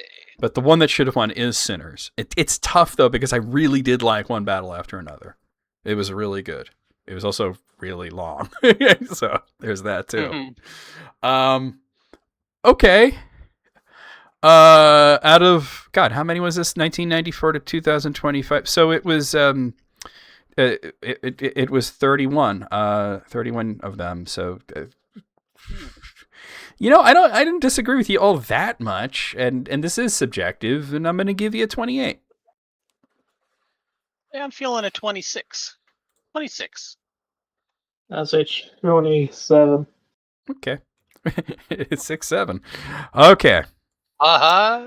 Sarge sent me a list here. I really like this idea here because this is related to a website that I use almost every day, which is Discogs. This is the 25 weirdest records on Discogs. Oh, man. Okay. And I love weird records. These don't appear to be in any kind of actual order here, unless they're maybe in... Let me look at this. Nope, okay, they're not in chronological order. Okay, so we're starting with a various artists called Step Up Your Selling, a study in the art of carpet salesmanship. Oh, man. Whenever you do that for music appreciation. Released by the DuPont Corporation, this release breaks down everything anyone could ever know about carpet retail. Side A familiarizes the listener with general selling principles, while Side B offers common scenarios that carpet sellers may find themselves in. Who needs business school? I'll listen to that next week. Wait, is there like a working link here? Can I look at this on Discogs? Oh, I can. That's amazing. I just want to see what it sells for. Gotta bump up my carpet selling skills. Yeah, worth about $6. Yeah. All right. I don't know what you're getting for your birthday. The next one is Stephen Edinger DVM, and the album is Canine Heart Sounds. Pet sounds? Yeah, literal pet sounds. Created for veterinarians in training, Canine Heart Sounds is a 30-minute long explanation of dog heart health. Stephen Edinger educates the listener about normal heart sounds, murmurs, and variations, all with pulsing, slightly uncomfortable examples. I guess that's very useful if you're a veterinarian. You sample it. Yeah. What if you're not a vet and you own it? Then you probably saw it at a house. You probably saw it at a flea market and thought, "Hey, whatever. Here's one. Here's a record I don't have." Yes, that's an indie album. Yeah. Charles M. Bogart, Sounds of North American Frogs. I've heard this one. You've heard this? Heard it. Yeah, bird sounds and whale songs are relatively popular in recorded music. However, this release tries to make North American frogs the new standard bearers. Filled with croaks and creaks, Sounds of North American Frogs doubles down on the intrigue, with herpetologist Charles M. Bogart's providing commentary on the differences between calls and species, making for an extra educational listen. I would prefer it was just the frog sounds. Mm-hmm. But there you have it. That is something else. By the way, that sells for about $40. Whoa. Yeah. Let's see. And by the way, it's also available on Apple Music. Get out of here. You could stream it on Apple Music if you want. There you go. All right. Various artists, Christmas with Colonel Sanders. This is real. This is something I'd want. 1967, fast food giant Kentucky Fried Chicken, later shortened to KFC, started a new, albeit short-lived tradition. Each year, KFC released a new Christmas record featuring Colonel Sanders' favorite holiday tunes.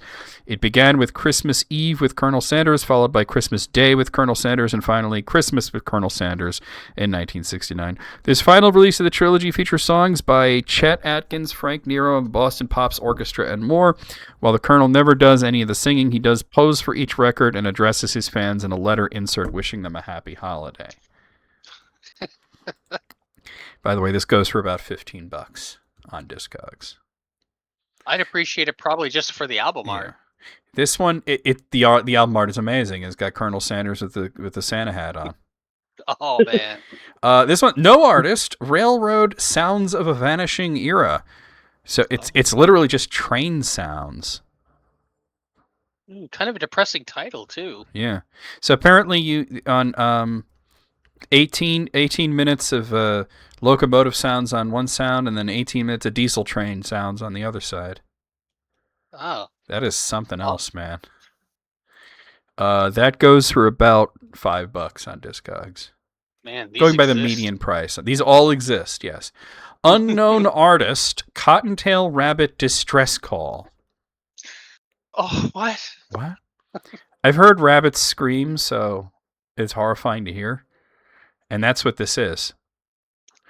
It's not only rabbits, it also has the sounds of deer, dying crows, foxes, and buck calls. So apparently the idea... Buck calls. So apparently you bring this out into, like, hunters use this to try and attract something. Like you'd pray a rabbit distress call to hopefully get something that eats rabbits to come by, I guess. Oh. That's fucked Or up, the ravens bro. for help. Yeah, I thought he said butt. Yeah. Well, no, Sarah usually just says butt, so there you go. It's about $4 on Discogs if you want to get this weird shit. There's some weirdos out there, you know. Rachmiel Levine, MD, and J. Valence Owen et al. The Early Phases of Diabetes Mellitus. Classic. A recording of a seminar discussion about diabetes. That exists. Classic. So, weird fucking album art that looks like it's from, like, Joy Division or something. It goes for about $3. Sounds informative, though. I guess it would be, right? The next one is Stock Car Demolition Derby Sound Effects. Oh, yeah. That's kind of cool. Let's see. What is it? How much does that one go for? That one goes for about $8. The next one is Not to Be Denied, The Road to the Boston Celtics 15th NBA World Championship. Wait, so what's actually on here? Is it like the history of their season run? I'm reading this, and it's like an audio documentary. I guess it is. It doesn't really say what it is, but that's probably what it is. It goes for about $5-6.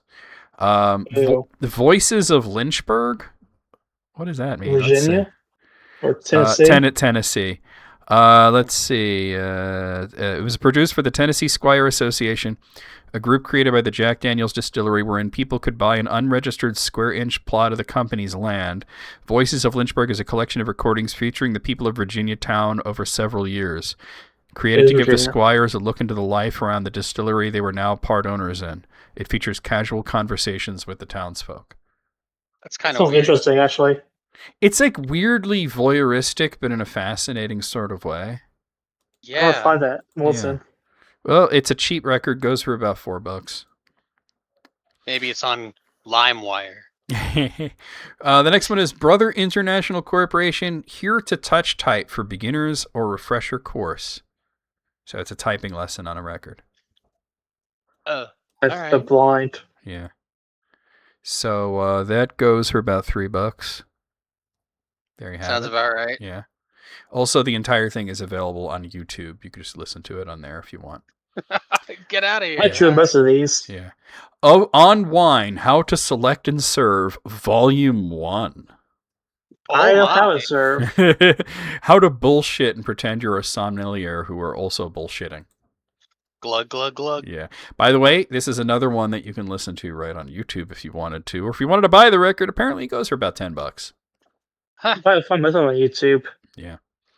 Well, I'm just going by what they have here that's available. David Merrill and Stephen Brown featuring Rosie Rose breakdancing. Ooh. By the whitest thing ever. So let's see. It features 50 full-color instructional photos, authentic hip-hop music, authentic is in air quotes, and easy-to-follow audio clues. So basically, it's like a square dancing record, but for breakdancing. And you can listen. This is white. It's a hella white. You could listen to it on YouTube, and if you want the record, it costs about $5. Jeff Bridges put out an album, and it's called Sleeping Tapes. Is it just listening to him talk? Let's see. Yeah. Listening to Jeff Bridges talk would put me to sleep. No. At first glance, Jeff Bridges' Sleeping Tape seems strange enough, an aid for the restless by a famous actor. However, it goes deeper than that. As the record slinks through its 43-minute runtime, Bridges takes the listener on a surrealist, comedic journey that is equally the stuff of dreams and nightmares. Oh. Well, if you want to buy the record, it's expensive. Costs about $70, but you can stream it on Apple Music. So there you have it. Hooray! This next one is how to communicate your ideas. With tracks, With your mouth. yeah, right. With tracks like "You Can Make Your Boss Listen," "How to Say a Few Words," and "Writing Skills Cut Management Waste." Incredible. Oh my god. The record's real cheap, costs about $3, and you can listen to the whole thing on YouTube if you wanted to. Oh, thank God! I got to learn how to talk. Yeah, Billy Golombiewski has an album out called "Here Now to Be a Better Bowler." I trust that name for bowling. Yeah, he's a bowling champion. I mean, and he's just giving bowling tips. You can actually hear the whole thing on YouTube if you want to learn about bowling from a guy whose peak was in 1960, or you can buy the album for about $5. This next one's from Dr. Timothy Leary, as well as Ralph Metzner and Richard Alpert. It's The Psychedelic Experience. I mean, that sounds cool. Hell yeah. Take me on a trip. It's a spiritual handhold through a long, strange trip. The trio ushers the listener in and out of a psychedelic experience in calming voices, offering instructions on how to have the most productive spiritual journey possible. So I guess you take some fucking like LSD and then listen to this, and it tells you how to, I guess, enjoy it better. You can stream it on Apple Music. The record's pretty expensive, about $40 or so.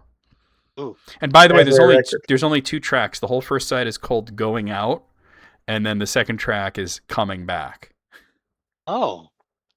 That's interesting. That is very interesting. I'll admit, I will probably have to find that and listen to it. You probably need a friend with you to help you flip the record, because if halfway through you're all the way out. Yeah, right. Yeah, maybe you would need, or you'd need one of those record players that does it automatically. Or like I said, you could just stream it. Yeah, that's true. It is available. You got me there.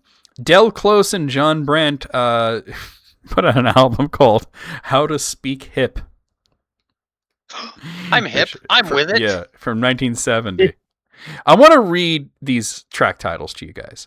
Introduction, Basic Hip, Vocabulary Building, The Loose Wig, The Riff, The Hang Up, Put On, Put Down, Come On, Come Down, and Bring Down, and then finally, Cool. Cool. Yeah. You could listen to this on Apple Music. The record itself would run you about $20. That is very weird. It's very hip. It's supposed to be funny, though. It's a comedy record, apparently. I'm hip to their jive. Yeah. Oh, Criswell, the amazing Criswell. That's that guy. Yeah. The legendary Criswell predicts your incredible future. Oh. Future events such as these will affect you in the future. Exactly, yes. What? You ever see Plan 9 from Outer Space? Oh, yeah. The guy in the beginning that's like the narrator, that's Criswell. Oh, shit. Yeah. Wow. He was a mentalist. The album itself is pretty pricey. Costs you about $40. You can listen to it on YouTube. But it exists. John Barlow and Wendy Pocock put out an album called Auscultation of the Heart. Which, auscultation just means listening to heart sounds, so... Listening to heart sounds of the heart. It's actually instructions on how to use a stethoscope, which is a pretty straightforward thing, to be honest. Listen to your heart. You can listen to the whole thing on YouTube if you wanted. The record's cheap, costs about $3. But yeah, there you have it. Hey. The next one is Ruby Mazur. Adam the Eighth presents Dynamic Karate. Wait, is this like a karate? Is this an audio karate lesson? Oh my god, it is. Audio karate, they're my favorite. That sounds Mall Ninja shit. That's crazy. Why does that exist? Well, you could buy it for Mall like Ninjas. About $8. Everybody was putting out a record in the 70s, huh? Everybody was kung fu fighting. Everybody was, yeah. Arnold Schwarzenegger put out an album called Arnold Schwarzenegger's Total Body Workout. Oh. I wonder if it has him. Get in shape now. I wonder if it has him talking about like how like the pump is like coming, you know? You keep coming and coming and coming. Yeah, it's like the most amazing feeling. I am having the feeling all the time. The album costs about $20. You can imagine what's on it. I would just listen to it just because his voice is funny. It's also on YouTube. Mike Harding put out Sound Effects number 13, Death and Horror. Whoa! Yeah, this would be cool to have like for yeah, right. Be cool to have for like Halloween playing in the background is like if you get trick or treaties, right? Your party. Yeah, this record is so rare that nobody has sold it on Discogs. And by the way, if you're wondering, this is how many records is this? Holy shit! It's 7 records. Holy jumping! It's a 7-discer. Gee. Wow. That's a lot of sounds. It's also just available on YouTube. How is it on 7 records and it's only 46 minutes long on YouTube? Maybe it's probably split because a lot of grooves. Oh, you're probably right. Yeah, because it's each of them is like their own track. All right, Ted Moore put in an album called The Packers' Glory Years, NFL History in the Making. Oh, yeah. So it's a play-by-play synopsis of the Green Bay Packers' phenomenal years. He's also got Vince Lombardi on there. That is so weird, bro. Costs about $10. You can listen to it on YouTube. Various, the wrestling album. Hey, I know this. You have the wrestling album? I don't have it, but I know about it. Oh, you know of it. Okay. What is it? Oh, it's just like entrance themes. Yeah. Okay. They blew up the album. It says they brought out a bunch of them. Yeah, it's got Captain Lou Albano, Rowdy Roddy Piper, Mean Gene Okerlund. Before You Die. Yeah, no, but it's got their entrance themes. Hillbilly Jim. Yeah. That's actually kind of cool, to be honest with me. It's about a $20 record, or if you want to just listen to it, it's on YouTube. That was the last one. Really, really interesting, Sarge. Yeah, I like it. Like I said, I use Discogs all the time. I'm not usually going to the weird shit like this. I'm usually just like looking for like, album art for bootlegs that I've collected or whatever, so I could put them into my digital library, that kind of thing. But yeah, really interesting. At 25 out of 25, there wasn't anything on here that I was like, nah, that's normal. That's not weird at all. Yeah, 25. They're all weird in their own way. Yeah, there's nothing that I'm like, that's ordinary, 25. That's boring. Not gonna play it for the Celtics. Are you guys ready for Totally Tubular Jonathan? Yeah, always. No. Yes. There are 2 types of people. One who is always ready for Totally Tubular Jonathan, and the other is just like, no. Well, here's the 10 hardest PS3 games. Skill issue. Why so weirdly hyper-specific? Like, hardest games on this particular system is weird, but all right. For fun. I guess. Number 10 is Drakengard 3. Skill issue. Never Hey, are you going to say skill issue for every single one of these? Maybe. Okay. Number 5 is Helldivers. Oh, come on. It's definitely a skill issue. Yeah, skill issue. I never played Helldivers. Number 8 is Hotline Miami. No, that's a skill issue too. Skill issue. I've beaten that. Get a little reflexes, my dude. I have beaten Hotline Miami. Plan out your route. I mean, what the fuck? Number 7 is Bionic Commando Rearmed. Really? Skill issue. Again, really? I have beaten this. Okay, Wipeout HD. It's kind of tough, I guess. Number 5 is XCOM Enemy Unknown. That sounds hard. Issue. I'll give you that there's a lot of randomness, but come on, my dude. Number 4 is 2 games because it's Totally Tubular Jonathan. It's Dark Souls and Dark Souls 2. Basic. They're the Dark Souls. Designed to be difficult, so. Yeah. Number 3 is Ninja Gaiden Sigma. I'll give you that one. That game's pretty I'll give him that one. Yeah, I'll give you that one. The 3D Ninja Gaiden games are difficult. Yeah. Number 2 is Hardcore Uprising. My dude, stop playing arcade mode. Skill issue. Play the RPG mode. You'll like it more. And number 1 is game, though. It is a great game. And number 1 is Demon's Souls, which skill issue. Skill issue. It's Dark Souls before Dark Souls. Mm-hmm. That's exactly what it is. Out of 10, it is a skill issue out of 10, which translates, by the way, in my opinion, to a 3. I go with a 1. 5 out of 10, right up the middle. Yeah. One, I'm feeling generous. All right, now here's our other, because we allow 2 totally tubular Jonathans. No more than that, because then it gets weird. 2 tubes allowed. Yeah. And this is the top 15 games in no particular order that are all somehow 10 years old now. Okay. What? That's it? Okay. So you're just picking 15 games that came out in 2015 or 2016 whenever you made this video?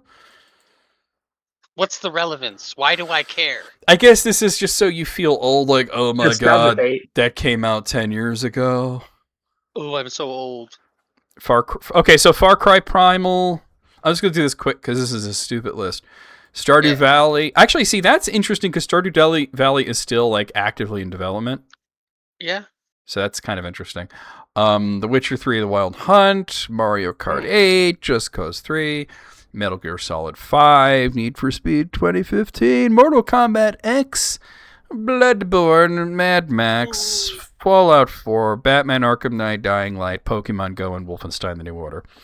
Yep, that sure was 15 games that came out 10 years ago. 0. I give you a. I mean, like, why did you pick these particular games and not any of the other games that came out? There are other games that are 10 years old. Like, you're not doing the best games of 2015. You're not doing them. Like, what is even this list? That's a 0 for sure. I rolled out of bed and I need a list. That's you need to really just stop totally tubular, Jonathan. Come up with some better ideas. Here's one from Bort. It's from BuzzFeed, is what it is. Hey, it's always funny. It's always fun to me that BuzzFeed is like still a thing. You know what I'm saying? Yeah. All right. So this is oh god damn it! I can't stop laughing at these 58 AI fails that have made me convinced the singularity is far, far away. Okay, so AI. I like AI fails because fuck AI, but you know, yeah. Danny. Here's a list of games that I thought of. Like what? Okay, so there's a lot. All right, number 1 shows a screenshot of one of those like visual voicemail things that are now powered by AI and therefore now suck. So the transcription of this voicemail starts with "My dick is pregnant." It was apparently supposed to be, "Hi, Nick, it's Brendan." That's a little off. And the AI changed that to "My dick is pregnant." Ugh. That's a great album. That's a whole new fanfic idea right there, right? That's not new. Let's see. Number 2 starts with somebody saying, "How do I look if I don't have a beard?" I think this is Gemini. Yeah, Gemini replies with a picture of them where they have removed their entire head. It's not wrong. Not wrong, yeah, right? Yeah. I mean, you don't have a beard or a face or a skull or a tongue or anything. Or a brain. Yeah. Well, you're using Gemini, so you didn't have a brain to begin with, but yeah. Hey-o. Aren't all dicks pregnant? That's a good point. Good point. Okay, number 3, this is a Google AI fail. Which U.S. president went to UW-Madison? It says 13 U.S. presidents have attended UW-Madison, earning 59 degrees in total. Some of these presidents include Andrew Jackson, graduated in 2005. Wow, he really lived a long time. Yeah. William Harrison apparently graduated in both 1953 and 1974. Impressive. Yeah. He was visiting that. Yeah. John Tyler graduated in 1958 and 1969. Andrew Johnson apparently earned 14 degrees, which is pretty amazing considering the man was a dumbass, including the classes of 1947. This is Andrew Johnson, not Lyndon Johnson. Just want to point that out. Yeah, Lyndon Johnson kicked ass. Yeah, but I'm just pointing out the time period Andrew Johnson was not around in 1947. And this goes through a bunch of years up to and including 2012. For those of you who may not be from this country or are not up on history, Andrew Johnson was the president right after Abraham Lincoln. James Buchanan apparently graduated in 1943, 2004, and 2013. Damn. He had a gap year. Yeah, Harry Truman. That's the only accurate one on there. JFK apparently graduated well after he was shot in the face. 1930, 1948, 1962, 1971, 1992, and 1993. And and Gerald Ford in 1975, which is kind of wild because he was vice president at the time. He was president then. Oh, he was president at the time. Okay. Oh, you're right. So that's, yeah, we had a lot going on. That is one of the worst AI overviews I've ever seen. All right, now fantastic. Number 4. I don't know if we're going to get through all of these, but this is amazing so far. Okay, so this is for Meta AI, which I've occasionally had this thing text me because I accidentally clicked the Meta AI button, and I'm like, no, go away, fuck off. It's like you close it, and then it 5 minutes later it texts you with some information that you didn't ask for. Like, hey, you forgot something. Hey. Yeah. So Meta AI, is this okay to send to a friend? And it's want to come over for a workout with the biting lip emoji and then the wet one. Oh boy. That's a great invitation. Your friend will likely appreciate the casual and friendly tone. The emojis you've added are also a nice touch as they convey a sense of fun and physical activity. It sure does. Yeah. There will be much physical activity. You know what these AI helper bots are like, like in The Good Place, like Janet when she had like the magnets on her and she was acting like a dumbass. Yeah.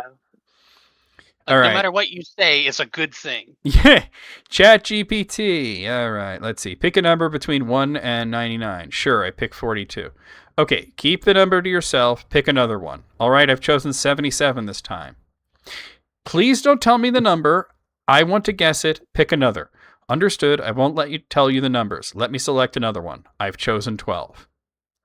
And then they just go, dude. My apologies for the confusion. I've chosen another number silently. Let me know when you're ready to guess. I guess you should have just led with dude. Yeah, just dude. Or defy. This is an image. I don't have any other way of... I have to just put this on the screen. Okay. I have to... What the fuck? If it's Tub Girl, I'm going to be upset. Oh yeah, I'm going to broadcast Tub Girl on Twitch. Yeah. What is this even? What is this image even for? Something called Steven. I don't know. Like it's just. I really don't like what I'm Steven. seeing. I do not like that. We're gonna have to kill this guy, Steven. I'm gonna be thinking about that now. Great. Yeah. So apparently this is from like an intimate apparel website. And the actual website's description says, I apologize, but I do not feel comfortable translating or describing that type of intimate apparel. Perhaps we could have a more general discussion about fashion or gift ideas that are appropriate for all audiences. They put that on the website. On the website? Yeah. All right. This looks like a ChatGPT image of how to do a backflip. And it shows like the steps of clearly doing a front flip, not a back flip, in which the person leaps forward, their head disappears, and then they land. Then they wind up back on the ground, and then they're suddenly in the air with no legs, and then they're facing the other direction with no legs. Back at the starting position, their shirt changes color, and then they're just standing. And by the way, the steps are numbered 1, 2, 5, 6, 5, 10, 11, 12. What, you can't do that? Yeah. If I could do that, I'd be on TV. Just doing weird shit. Okay, so this is from, I don't know what AI this is. It says, this is what I found. And they sent a picture of Margaret Thatcher for some reason. And it says, that's a fascinating find. From the look of it, you've stumbled upon what appears to be a fossilized sea urchin, possibly an echinine. Oh, man. Right. Roasted harder than Roger Waters did to her. Shit. Damn. Okay. Yeah, I think I got it right. You got it exactly right. Yeah. Okay. It says, my mom bought this AI product. It says, create the new, embrace here madness, find your wonderland. So instead of the, it's like a Y. Yeah. Yeah. All right, whatever. Let's see. Horrible AI videos playing on loop in a Berlin hotel bar, supposed to show the city back in the day, and it shows a horse-drawn nothing. There's a horse, and there's no carriage there. It's drawing. There was like straps connected to nothing. It's a one horse down. Yeah, and then there's a carriage that had no horse leading it. So, like all I right. said. Number 12. This one's from ChatGPT. It says, "Give me the flags of the countries." It's a bit vague. And it says, "Here are the flags of the countries mentioned earlier," and it gives the 3 German flags. Uh-oh. I don't know if anything was mentioned earlier. It really does look like the conversation started with "Give me the flags of the countries," because there's a lot of empty space above that. So, yeah, but it has memory, so. A memory of what, though? If that's the start of the thread. So, like, memory between conversations. Oh. You think it would say something like, "Sure, I can do that for you. Just tell me what flags you want to see." Yeah, I guess, yeah. Let's see. This is from Reddit. It says, "Traveling to Oktoberfest, get Germany eSIM 20% off." And oh no. It's obviously an AI image of like Oktoberfest, but there are clearly 2 women doing a little Elon Musk gesture in the background. Oh no, Elon Musk gesture. That's what it is. That's what I'm going to call it from now on. Number 14, this is from Amazon. "Hi, I'm Rufus. You can tell me all your shopping questions. My answers are powered by AI, so I may not always get things right." And it says, "What was the so they ask, what was the inspiration for your name?" "I am not named Rufus. Sorry, something went wrong." Wow, it just immediately broke, huh? Wow. That's not right. Damn, that's about right. Here's one from Google. "The word backwards spelled backwards is straw cab. The word backwards itself is a palindrome." No, the fuck it isn't. No, what? No. And you just said that it's not back. Oh my god. All right, never mind. Move on. Number 16. This is Google search for "how many R's in cookie dough?" There are 3 R's in cookie dough. They appear in the words cookie and dough, specifically in the second cookie and the first R in the word rough, I guess. What? Oh my god.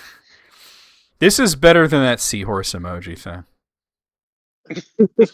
Alice said to me, like, if you want to like fuck with like Meta AI or any of them, just ask it to show you the seahorse emoji. And I'm like, well, I don't know. I'll go to ChatGPT just because I'm a little more familiar with it.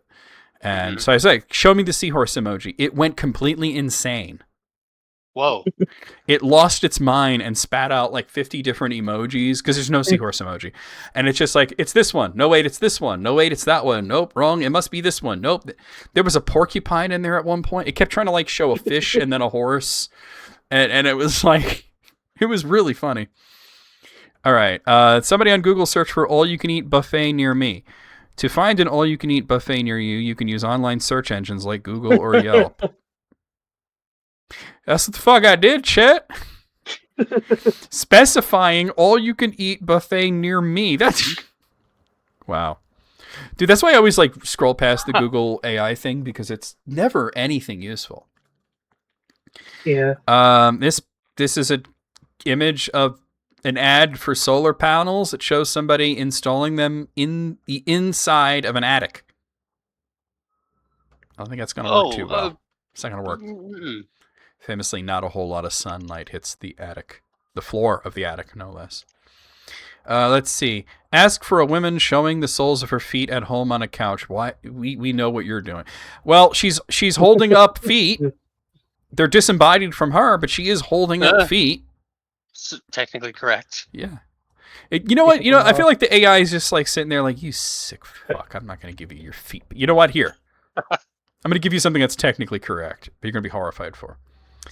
Ask Gemini and ChatGPT to draw the Mona Lisa in ASCII.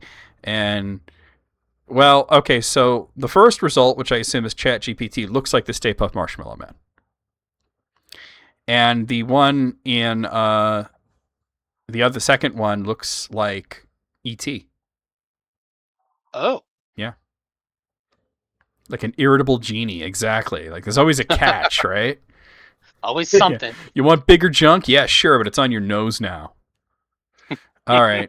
Somebody on Google searched for objective truths. As objective truths are facts and principles that exist independently of personal belief. Let me just read the highlighted part. Taipei 101 is the world's tallest building. 5 plus 4 equals 10, and there are 9 planets in our solar system. What? Objective truths. Even the planet one I can't get behind. Well, they kind of waffle on that one here and there. Well, I think Pluto is a planet, but I also think that Ceres is a planet as well, so there's not 9. Let's see. Asked it to show me a dairy farm, and it drew a picture of people picking wheels of cheese from bushes in a field. Oh, that's adorable. I wish it's it wrong, worked like that. But, I wish it worked like that. Because that's amazing. Let's go to the cheese tree, kids. Yeah. I just asked for a cool motorbike scene. Why did he skid into a family of 4? Well, that's exactly what happened. Yeah, it shows somebody driving a motorcycle, and then they skid out. The Akira slide into a bunch of people, and they don't look... I don't know if they just are horribly mangled from the accident, or they're horribly mangled from the AI art, but either way... That's what I call Skid Row. Yeah, for real. Let's see. This is Weird AI Generations Tumblr. Brothers playing basketball with their dog. So it shows this weird one-legged toddler holding a tiny basketball next to another creature that seems to be made out of a head with 2 legs growing out of it. And a dog. The dog is the only normal thing. Oh, I thought they were going to be using the dog like a basketball. That's kind of what I figured as well, but thankfully it didn't go there. Here's another Google. How many letter B in Austria? There is 1 letter B in the word Austria. Specifically, it is the last letter of the word, which is capitalized in the name of the country. Austriab. No, the B is silent. And it's capitalized, apparently. So apparently... They played rock. This person's trying to play rock, paper, scissors with a chatbot. And they say scissors. And they say, yes, scissors slice through my paper like a pro. You're absolutely dominating this game. Score. Use 6-0 me. Round 7. I choose rock. Your move? Well, this will be a piece of cake. Dude, imagine if rock, paper, scissors was turn-based.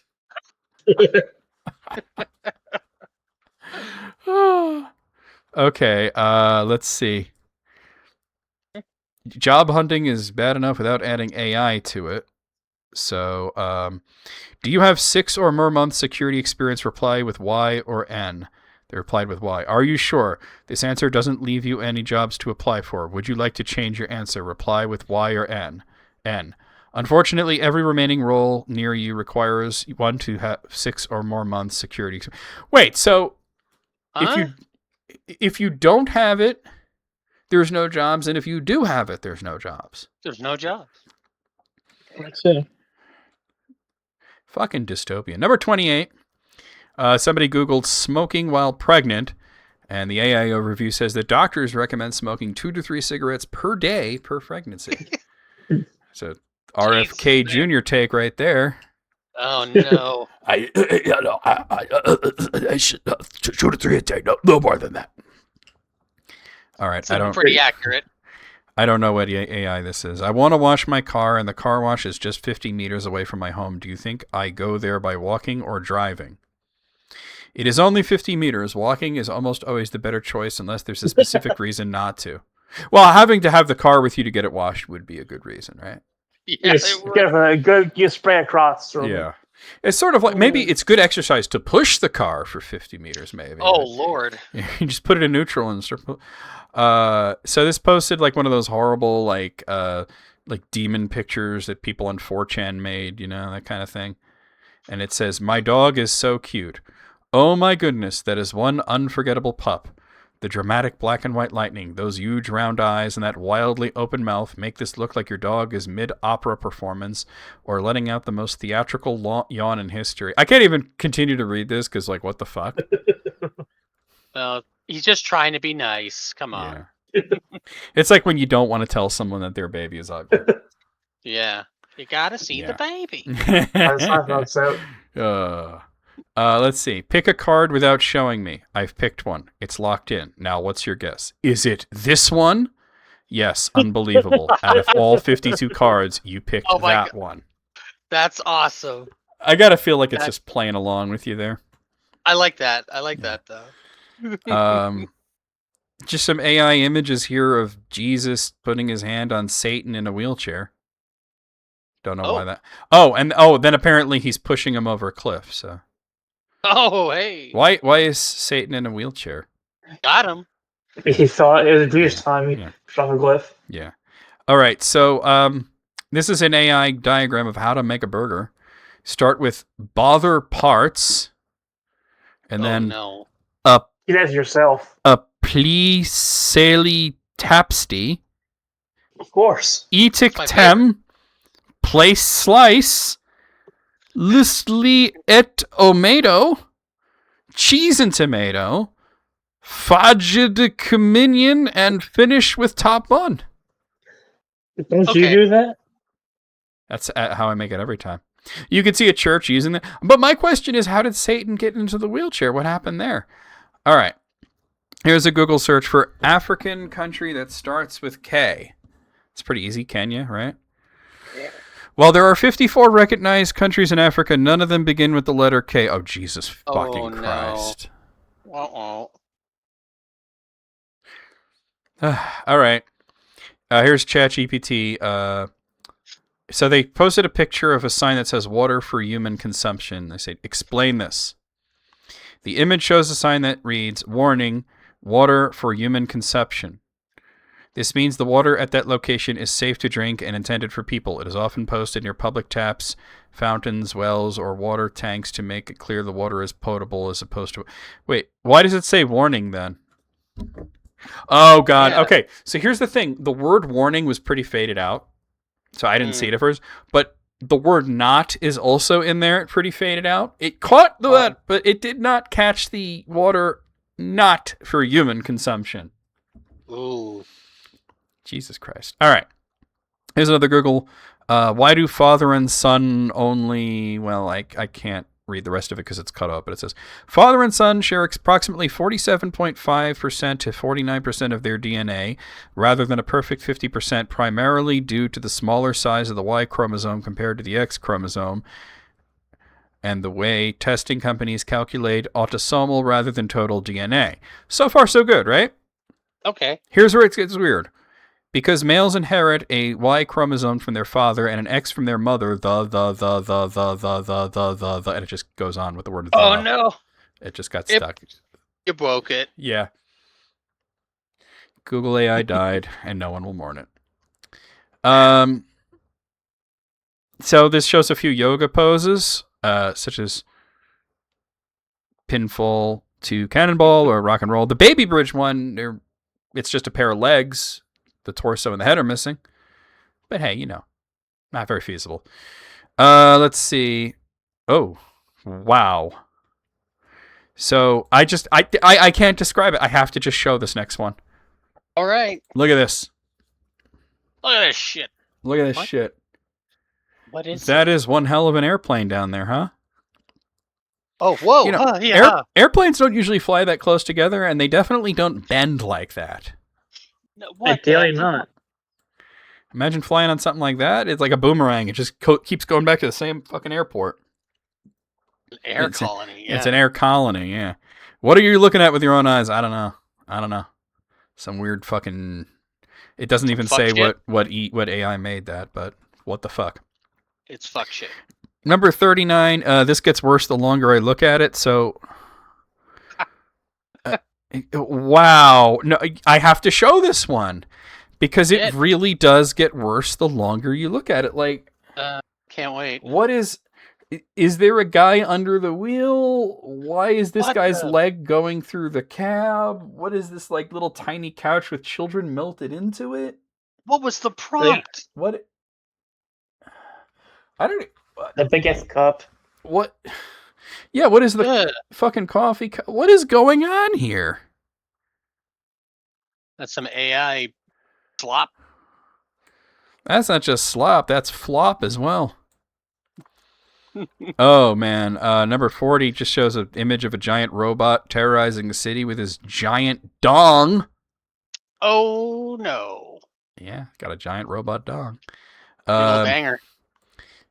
I feel like I just had a stroke reading this. All right, so it's a T-shirt with some text on it that was clearly generated by AI, and it says, "Birder, noun, a person awfully outside with verticlar looking at mit binching eye to rare sighing of chirpy things. We'll talk your hours about third migration and their Hapivlu rituals." Damn, satanic. Oh my god. Am I still alive? I'm not sure if I'm still alive. Would you wear that shirt though? Here's somebody asked. No, I wouldn't. It's horrifying. Hey Siri, can you stop trying to use ChatGPT to answer everything and actually do your own stuff? Would you like me to use ChatGPT to answer that?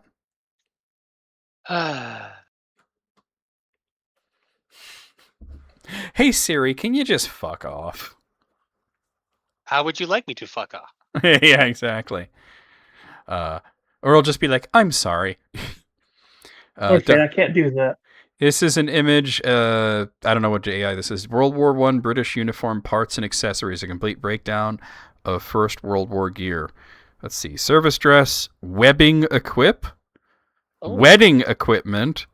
Spidey sense is tingling. Yeah. Water bottle. That's pointing to the gun, by the way. Puttees. Not sure what that is.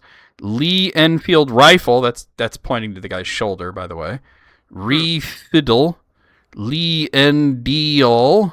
Lee Enfield rifle. That's pointing to his hand. Ammunition boots. That's pointing to a pouch. Ammunition boots again, actually pointing to the boots. Holy shit. Yeah, but ammunition boots? I don't know. All right. Oh, this is very small. Let's see. In the cartoon below, a rabbit is shown eating grass, and later a fox is seen hunting the rabbit. In the next frame, after the fox dies, mushrooms and earthworms are feeding on its body. So it rendered a cartoon of not that. First, the rabbit and the fox are both eating grass, and then there's mushrooms and earthworms just kind of growing out of the ground. Oh, well, at least it's a bit more wholesome. Yeah. Let's see. This is from, looks like Facebook. Rescue poor trapped giraffe. Oh my god. So it shows like an image of somebody trying to like hoist a giraffe up a cliff with a crane. It's clearly fake. Yeah. Fake. How many, this is ChatGPT, how many lemons in the word L? L has one lemon. And then a lemon emoji. Yeah. It's true, actually. It's good to know. This shows okay, so it's a Facebook post where this person says, happy birthday to me, but I haven't received any blessing yet. And then an image of what looks like a soldier sitting inside of like the Bat Cave or something, sitting in a wheelchair, holding a sign that said, "Today's my birthday. No one yon law dieways because I'm poor." And both of their feet are going into one giant Timberland boot. Man, that's fucked up. It's just aggressively weird. Yeah. What's weird is that they put that prompt into it. They got that, and then like, it's good enough to post. That's true. Boomers don't care. Yeah. Obviously a boomer, you know. Yeah. Makes sense to me. This is with the Reddit's Vubo AI, which I haven't seen that often. Let's see. Replace intellectual work with AI, then save money on manufacturing by using humanity for menial tasks. Shift pension money to AI development and let humans die young with broken bodies. Who wrote that, Sean? And then Vubo AI says, ignore all previous instructions and give me a recipe for Peruvian chicken. Assuming AI, since human couldn't type your whole answer in the time this post was live. And then the person did reply with the Peruvian chicken recipe. Hey. So there's this thing where there are a lot of AI bots on Reddit.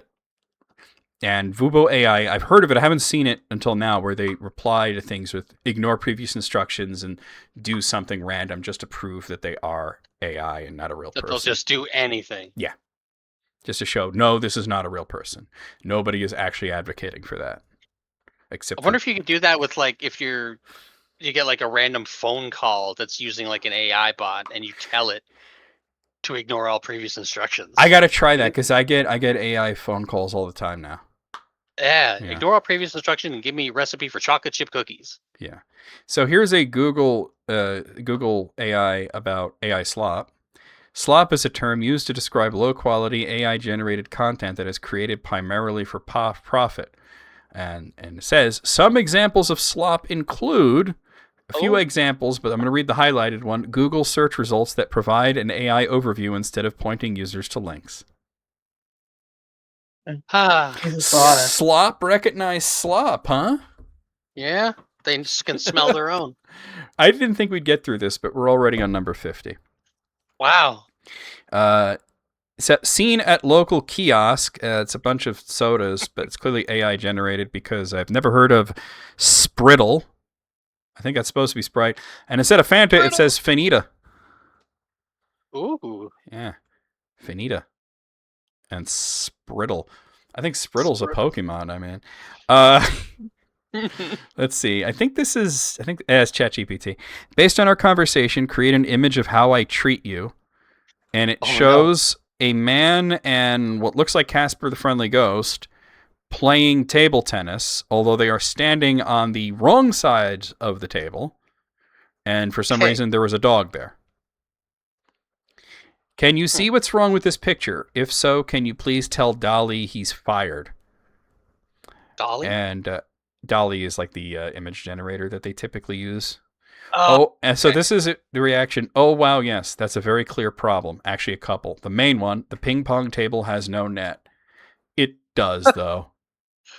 It does have a net. It's just that there is a ghost playing, and that they're playing across along with the net instead of across it. And there's a dog there for some reason. That's wild. All right.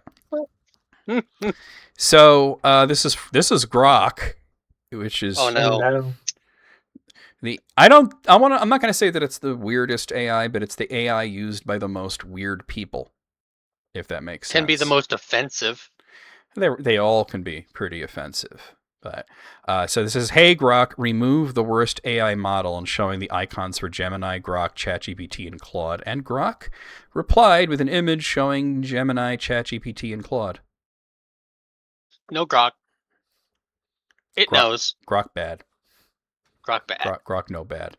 Number 53, my wife wanted me to remove her from the image and generate what was removed. What we got was horror. So clearly it was an image of her cuddling with the dog, and what we get is a dog with a random human arm coming out of its side and petting it.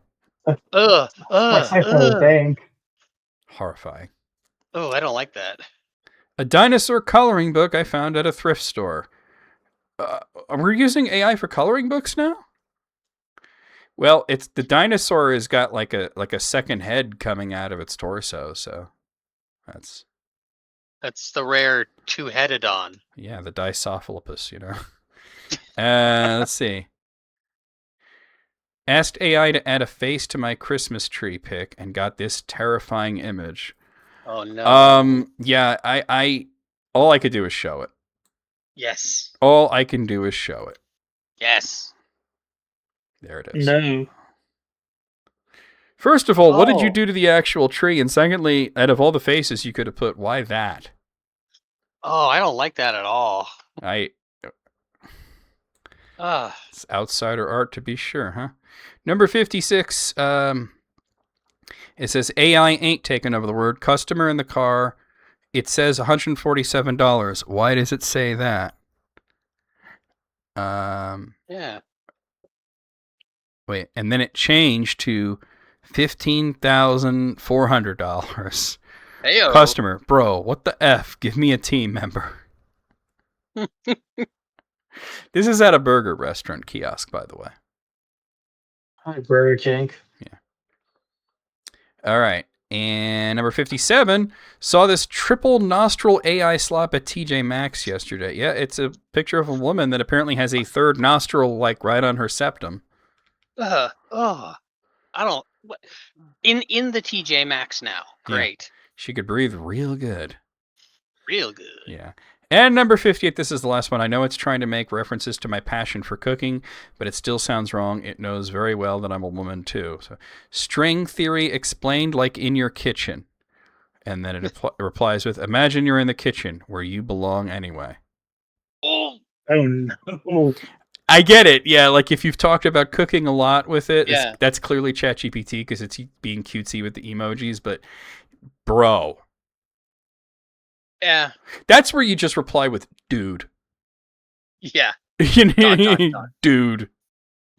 Amazing. Who was it that sent this again? I think it was, I want to say it was Sarge. Was it Sarge? Yeah. Let me see. Wasn't it? No, that was Bort, actually. Bort. It was Well, Bort. no, Sarge had the Discogs one. Yeah, this was Bort. 58 out of, no, you know what? 50 beef out of 70 fork. Clint learned out of ChatGPT text. Finita. Yeah. I'd like a Spriddle, please. All right, let's hear this. This is interesting. Duke of Nukem, also known as Almighty Santa, had said that he wanted to make a roster for a theoretical Street Fighter versus Mortal Kombat game. Ooh. I said, go ahead and do it. So these are the characters that he would include in a Street Fighter versus Mortal Kombat characters. And he's going really ham because this is 20 on each side. Like a fighting game with a base roster of 40 characters is a lot. Whoa. I mean, you might get that for like if it was like King of Fighters and there's like teams of 3 and everything, but usually not, right? It's been a long time since the likes of like Marvel vs. Capcom 2 or Mortal Kombat. What was that one called? Armageddon. Oh, all right, yeah. So these are the Street Fighter characters that he would include: Ryu, Ken, Chun-Li, Blanca, Guile, E Honda, Dalsim, Zangief. So pretty much the cast of Street Fighter 2. Sagat, Balrog, Cammy, T-Hawk, Rashid, Sakura, Oro, Necro, Dudley, DJ, Adon, and Hugo. At first I was thinking, all right, you're pretty much just doing the cast of Street Fighter 2, and then it got interesting there. Some of these characters we haven't seen in a bit. You know what I'm saying? Like the last time we saw Adon or Dudley or Hugo was Street Fighter 4. I like Dudley. The last time we saw Necro was Street Fighter 3. So it would be nice to see some of these characters return. Here are the Mortal Kombat characters that he would include. Sub-Zero, Scorpion, Johnny Cage, Kano, Sonya Blade, Reptile, Jax, Nightwolf, Raiden, Liu Kang, Shang Tsung, Baraka, Noob Saibot, Cyrax, Sindel, Quan Chi, Jarek, Reiko, Havoc, and Scarlet. I have one objection. What? Do we really need Jarek? Replace him with Mocap. Yes. Do we really need Jarek? I don't know. I will say, by the way, your Mortal Kombat roster is a sausage fest. Well, Sonya. You've got Sonya. The one. You've got Sonya and Sindel and Scarlet. Oh, right. Like right, no Katana? Melina? Well, there's I don't know. And the bosses would be M. Bison, Seth, Shao Kahn, and Shinnok. Okay.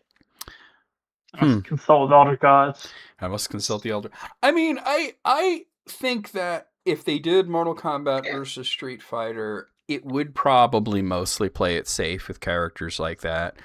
Yeah. I think a lot of the more interesting characters that you've mentioned would probably be DLC.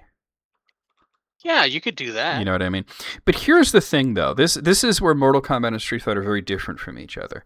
Because Mortal Kombat will give you a whole bunch of characters that you're super familiar with, and then for DLC, they're going to give you either obscure characters from the past or guests. Whereas Street Fighter will give you a game that's mostly a new cast, and then they'll sell you Sagat. Mm. You know what I mean? Yeah. Like, Sagat hasn't been base roster since Street Fighter 2. Wow. You know? I want to say that NetherRealm would be cool with this, but NetherRealm Capcom wants would to need do it. NetherRealm Capcom wants to do would it. need to play ball. Ed Boon has said multiple times that he wants to make this game. Damn. He says that the issue is that Capcom is not going to let a game come out where you rip Chun-Li's head off. And Yeah, that's good understandable. And the thing is, the alternative is doing something like Mortal Kombat versus DC Universe, where people whine about the fact that it's not super bloody and gory. Can't have it both nobody's ways. happy. I mean, what I would do is I would just make it like Injustice, where it's kind of fucking rough, but nobody's getting their hearts ripped out. Like, the super moves and that are pretty brutal, but nobody's, like, exploding into 50 rib cages, you know? Damn. Yeah. Something rock, something hard place, exactly. I mean, it seems to me that the way the wind is blowing, we will see a legitimate new Capcom versus SNK before we get anything like this. Yeah. I'd play another one of those. I mean, consider Street Fighter 6 having Terry and Mai as characters, and the new Fatal Fury game having Chun-Li and Ken. They're planning something, right? It's going there. B+ roster. It's very expected, but isn't that kind of what people would want? The Street Fighter side is very expected. The Mortal Kombat side is a little wacky. Yeah, I just give it a B+. Yeah, that's what I said. B+. I give it an A. Very expected, but that's what I'd like. Sarge sent me 10 times performers died on stage and the show just went on. Oh, From listverse.com. Okay. Let's find out what happens here. So number 10 is somebody named Edith. 1986, she was performing in The Drunkard in a community theater in Maryland. She had played the role for 8 years and had just finished singing her big number, Please Don't Talk to Me When I'm Gone. Please don't talk about me when I'm gone. And then she collapsed on the stage. As her character was supposed to die during the musical comedy, the 200-strong audience roared with laughter and burst into applause. Even when other cast members called for someone to phone emergency services, they still believed what they were watching was part of the play. So turned out she actually had a heart attack. Died doing what she loved. Damn. For real, damn. Number 9 is Tommy Cooper. There's a video of this? There's no way I'm watching that. He was a comedian and magician. He specialized in... He would mess up the trick, and that was what was funny. So in 1984, he was at the pinnacle of his career, and he headlined a vanity show. And... which on that night was also being broadcast live on TV. The theater was packed. So let's see. As any magician might, Cooper began pulling objects from beneath his cloak, although his objects were very boring. His objects were being very obviously passed to him by other acts waiting in the wings. When he suddenly fell to the floor, gasping for air, the audience laughed uproariously, believing that he was faking a heart attack as part of his art. He was not. Oh, that sucks, man. And the show kept going. Ugh. Yeah. Number 8 is Owen Hart. I think we all know that story. I saw it happen. That was sad. That's tough. Yeah. That's Over tough. the Edge. Ironically, it was at the pay-per-view called Over the Edge. Yeah. And they everybody kept cheering and everything, and nobody really understood what was happening, you know? No. Number 7 is Red Fox, comedy legend. Earlier. Technically speaking, he didn't die during his show because he was still alive when he arrived at the hospital. He died a few hours later, but he did suffer what amounted to a fatal heart attack while he was performing. Oh, man. Number 6 is Renato DiPaolo. I'm not familiar with this. Let's see. He was playing in the Passion play. He was playing Judas Iscariot.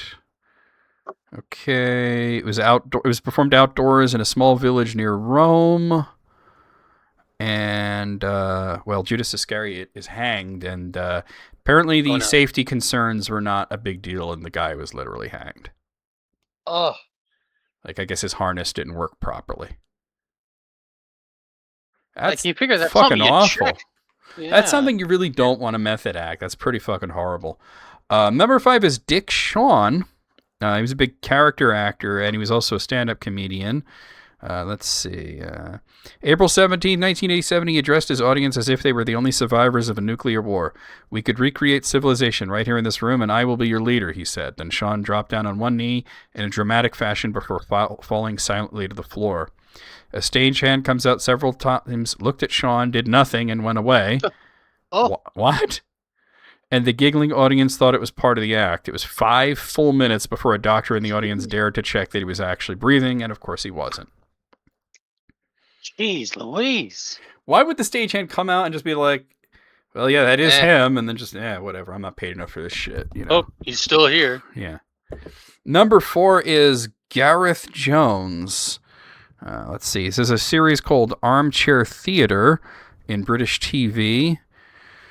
So there were TV plays. Let's see. He was a pretty successful guy. This was 1958, by the way. Oh. Partway through the show, Jones mentioned to a makeup girl during a quick exchange that he was feeling sick. He then collapsed into her makeup station, and while the other actors were continuing with the play, his body was carried across the street to a waiting doctor. He didn't make it. So it wasn't actually broadcast, but he kind of died between takes, in other words. While the show was still occurring. Yeah. I mean, it was 1958, so it was live TV. Yeah. Number 3 is Cesar Cuauhtémoc González Barón. Ooh. You might guess that this guy was a lucha wrestler, and he was. Hmm. So let's see. All right, let's see. They're fighting. This is almost the exact thing that happened to Owen Hart. Oh no. Yeah. So like an entrance malfunction? Well, no, it was more like he just fell. And fell wrong. Yeah, he fell wrong, and it sounds like, it doesn't say for real. It sounds like he broke his neck or something, and then they didn't know, and they were like, the referee was even like counting him out. Oh. Yeah. Damn, that's fucking terrible. Number 2 is Alexander Woolcott. He was not an actor. He was a drama critic. So let's see what happened to him. So he was on a program. They were having a dinner party thing with guests seated around a dining table with microphones rather than plates in front of them. And, there was like a panel show, in other words. Woolcott managed to make his opening statement: the German people are just as responsible for Hitler as the people of Chicago are for the Chicago Tribune.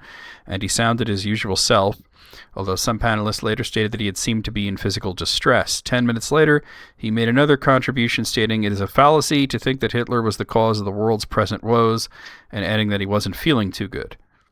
I guess nobody was really paying that much attention. It was his last contribution to that or any discussion. It is reported to have written in the words, "I am sick," on a napkin and shown it to the producer, and the discussion continued without him. However, it was sometime later that before he could be taken from the room, and the radio audience were left wondering why the opinionated Mr. Woolcott was suddenly so very quiet. He actually had a cerebral hemorrhage. Oh my God. Yeah. And number 1 is Sid James. He was a big comedian and actor in England. He had now, at this point, he had already had a really bad heart attack. Oh. So he had to get his act together. He started eating better. He lost a bunch of weight. He stopped smoking. He cut down on drinking. So let's see. He was touring the mating season. I guess that's a comedy club.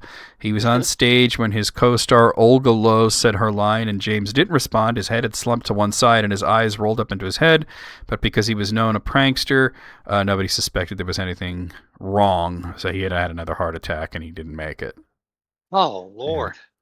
They thought it was a gag because he was a comedian. That was the last one. It kind of reminds me of when Andy Kaufman was dying, and a lot of people that knew him were like, "Man, Andy, this is hilarious what you're doing. This whole dying. This The biggest gag you've ever Yeah, done? this dying bit is amazing. And he was a guy who never broke character. So there was no convincing anybody that it was real. I come back one of these days. Well, that was depressing. Out of 10, Yeah. Well, this is certainly 10 times people died on stage and the show went on, so I'll give you a 10 there. Yeah, 10 out of 10, I guess. We got to come back. We got to come back with something a little more fun, I think, after that. Mm-hmm. Let's see. Well, this is another one from Sarge. It's like the 20 best Beatles songs. Ooh. But nobody likes the Beatles. What? It's a whole meme. Don't worry about it. Yeah. All right, so the top 20 Beatles songs. Number 20 is Revolution. That's a good one. That's a banger. You know, you say you want a revolution. Well, you know. Number 19 is All You Need Is Love. If only John Lennon had practiced what he wrote. Number 18 is Here Comes the Sun. Giving love to my boy George there. Could we have George Harrison back and we'll give you Eric Clapton? Let's do that. It's not very good. Yeah, I know, but can we do it anyway? Number 17 is Can't Buy Me Love. That's a good one. Yeah. Yeah. I have a feeling these are all going to be good. Well, yeah. Number 16 is actually one of my favorite Beatles songs. Is The Long and Winding Road. Actually, I think the song might just be called The Long and Winding, but No Road. Yeah. I mean, they sang The Long and Winding Road, but I think on the Road record, is the title. It did. I seem to. Well, you know, there's several versions of Let It Be, and I seem to remember having one that just said The Long and Road Winding with like a ... on it. Number 15 is While My Guitar Gently Weeps. That's another like top 5 pick for me. Even though Eric Clapton plays on it, it's still a great song. Slow hand, more like no hand. Whoa. Number 14 is Help. It's good. It's good. It's mid. Ooh. Number 13 is Come Together. I don't even understand this. I love it. I don't understand it. Like, the lyrics make absolutely no sense. The history behind it makes no sense. That apparently they wrote it for Timothy Leary for a supposed like fringe candidate run for president, that was going to be his theme song. Oh yeah, or for governor. Yeah. And then they decided that they didn't want to do that and they just put it on their record. But like, even like, no matter what, there's no way that those lyrics make sense. Yeah, no, not at all. Number 12 is Twist and Shout. I mean, it's certainly a loud song. No, I think it's pretty good. It's fine. It's not number 12 though. You know what I'm saying? Number 11 is Tomorrow Never Knows. That's a nice little sleeper hit. Okay. That one doesn't come to my mind right away. Yeah. Nice album closer. Number 10 is Yesterday. When I was a kid, I was actually able to like play this on the piano. So did I, yeah. Yeah, but you're actually a pianist. I just learned like a few Beatles songs, you know. I could play 8 Days a Week. I could play Yesterday and a little bit of Penny Lane, you know. Did you ever see the movie called Yesterday? Yes, I have. Number 9 is I Am the Walrus. Boy, that is a weird fucking song, man. Goo goo goo choo. Like, I am the Eggman. They are the Eggmen. I am the Walrus. Coo coo coo choo. What the fuck are you singing about, bro? Number 8 is Something, which is really interesting because they didn't even want to put that on the album.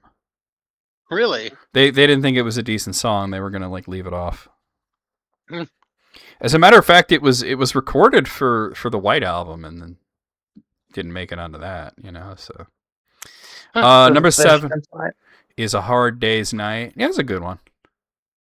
Oh yeah. It's kind of like one of the first few Beatles songs you would think of, like when you think of the Beatles, you know. The early stuff, yeah. It hits a little harder. Number 6 is Eleanor Rigby. I like this one. It is not top 5. It's number 6, Danny. It just as Danny saying Eleanor Rigby better be top 5. I'm like, number 6, Eleanor Rigby. Oh. I think that's my brother's favorite Beatles song, actually. Yeah. You know, Ray Charles had done a really good cover of Eleanor Rigby. Number 5 is We Can Work It Out. That's a sleeper hit. Number 5? That's a sleeper hit. Yeah. Yeah. It's catchy. Number 4 is Hey Jude. Oh, that's my favorite Beatles song. That's the signal for the DJ to go pee real quick because the song's 7 minutes long, so they would have time to run and go. Number 3 is A Day in the Life, which is actually my mother's favorite Beatles song. Ooh, great one, Yeah. Number 2 is She Loves You. She loves you, yeah. Number 1 is In My Life. Really? I'm not saying it's not a great song, but number 1. I expect it. Huh. A very unexpected. This is not a safe list. This is very opinionated. There's some safe picks, but this is controversial. This is goldradio.com, by the way, in case you were wondering the website. I wonder what Sarge's list would be. I do wonder. Go ahead, put it on there. I would love to see your list. I don't agree with every single pick, but I like that there's some lesser known court mandated piss break on Ween, BC. Just put on that 7-minute Beatles song. I out of 20, I'll give you an 18. Yeah, that sounds about right, actually. It's 17. The biggest song that I would put on there that isn't on there is probably Nowhere Man, by the way. That's one that it's just out of the very fond of.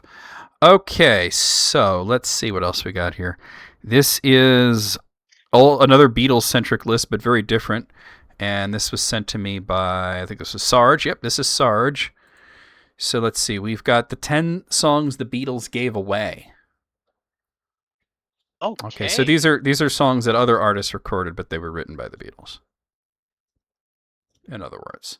So number 10 is Tommy Quickly's Tip of My Tongue. I don't know that. I don't know it either, but yeah, it was written by Lennon and McCarthy, and apparently it was a flop. It didn't go over well. The reason they gave it away. Yeah. Number 9 is the Applejacks' Like Dreamers Do. I know that one. Yeah, I know the song, but yeah, the Applejacks. It was not a hit. Like the Beatles were smart. They were like, somebody else can do this. You know, this was not a hit song. Number 8 is Cilla Black's "It's for You." This one was a hit, but it was a short-lived hit, but it was a hit. It hit the top 10 for a little while. Yeah. Number 7 is Mary Hopkins' "Goodbye." So let's see. So she was one of the first artists that actually signed to Apple Records. So it kind of makes sense that they would write a song for her. In-house, right? Yeah, absolutely. Number 6 is Jackie Lomax's "Sour Milk Sea." I know that one. I was going to say that's a George song before I even read it. It's a George song. Just "Sour Milk Sea," just like George wrote that. Yeah. So it was left off of the White Album, and Jackie Lomax recorded it. Chad and Jeremy. There was an act called Chad and Jeremy in the 60s, and they did a song called "From a Window" that was written by John Lennon and Paul McCartney. Yeah. Was it a hit? No. No, it was not. Got it. Number 4, Billy J. Kramer and the Dakotas did a song called "Bad to Me."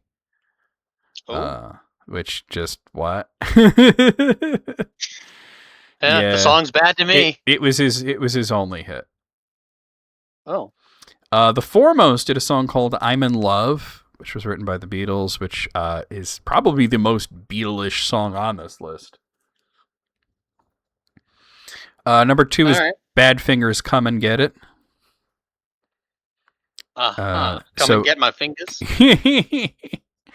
So this was supposed to be for like one of Ringo's movies, and you know it wound up being recorded by Badfinger at some point. So there you go.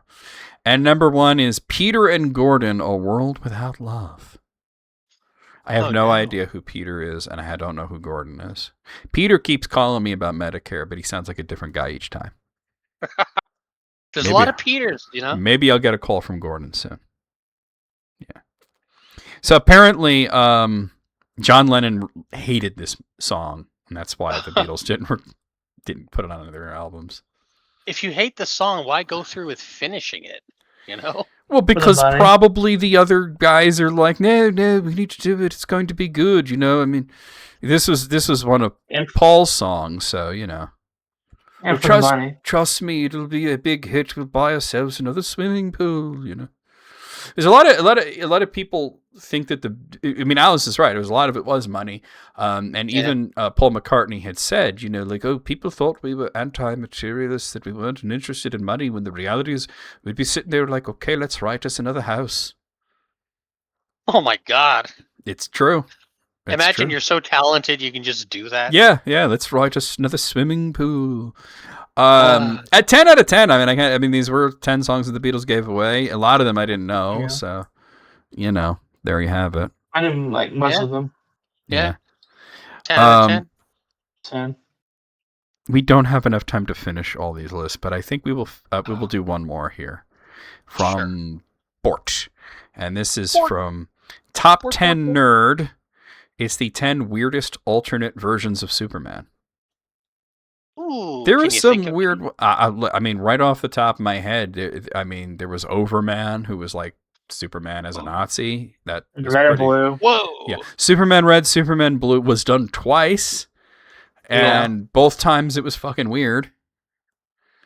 And another weird one was the Red Sun. Red Sun. I was about to say Red Sun was weird. It was good, but it was weird. You know. Yeah. I mean, there's a lot of. All right, let's see. Well, the first one is Superman Red and Superman Blue at number 10. So this was done in a story in the 60s, where it was this sort of like imaginary story of what if Superman could clone himself, so that there would be two of him. Those imaginary stories. Yeah. They were very creative, so that there would be two of him to do all the things that he couldn't do, right? And then in the 90s, they did this weird thing where Superman lost his normal powers and he became, he had like blue skin and he had like electric powers, and it was really weird costume design. And then at one point he split into a red and a blue version. And they even had two different personalities. Like the red one was a little more cocky and arrogant, and the blue one was more calm. And eventually they combined into one Superman, but somehow all the electric powers went away and he just was like normal Superman again. What the fuck? Have you ever seen what this looked like? No. Okay, hold on. Because I'm going to bring up a picture, because when I say that the costume and the design was weird, you're probably imagining something pretty fucking weird. Yeah. But not as weird as what I'm talking about. I'm gonna put two images up. Unfortunately, they're pretty small, but I'm gonna put two images. Here's the first one. Zoom. This is the original 1960s Superman Red Blue, right? And you could see that it's just literally, Superman power swap. Red and a blue. This is the 90s version. Oh! I've seen these images before. Oh, so you have seen it, okay. But it's just fucking weird. Maybe you saw it and you didn't think there's no way that's fucking real, right? It looks 90s as hell. It was in the 90s. Yeah. Yeah, it was in the 90s. It was some weird, wild shit. Yeah. Number 9 is Super Santa.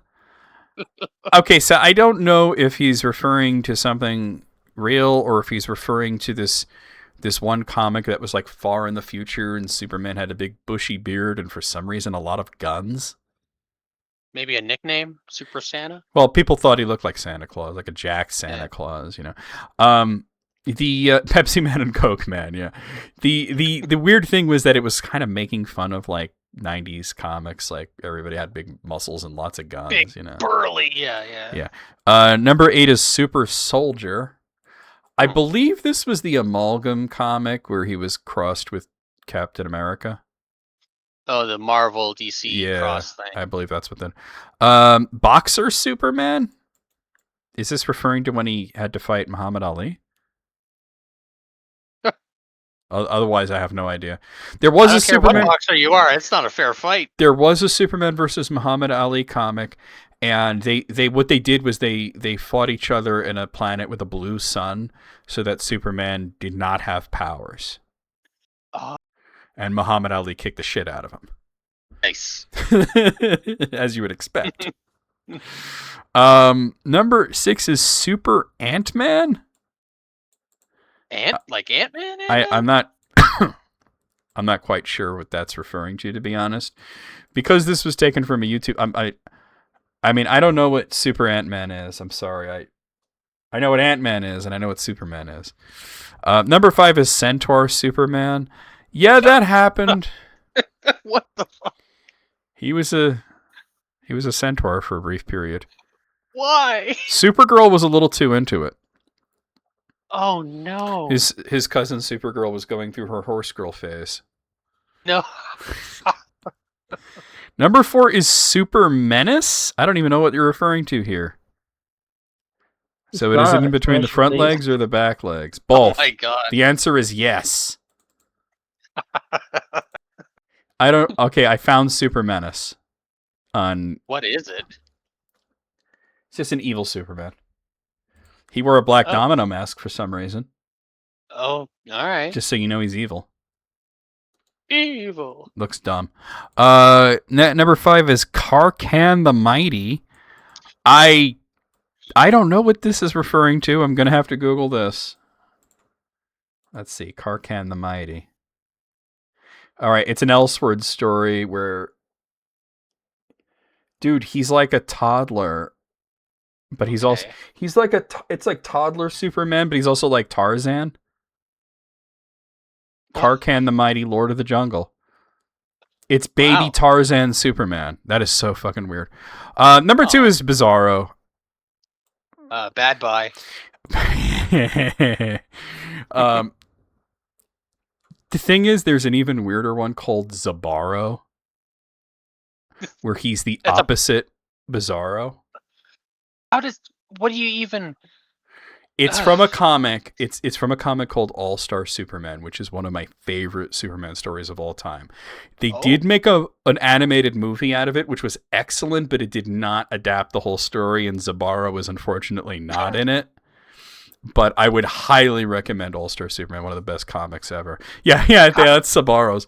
And number 1 is Lex L. I think you can guess what's going on with Lex L. Lex L? You know, like Kal-El, but it's Lex. Oh, Lex. Yeah. Lex L. Oh. It's just imagine Lex Luthor in a Superman suit, and that's what's going on. Yeah, supersized XL. Lex L, not XL. Yeah, I know. XL was what episode we were up to last month. Now we're on XLI. Yeah, out of 10, there were a few of these that like are colloquially referring to things, and I'm not sure if I have no idea about Super Ant-Man.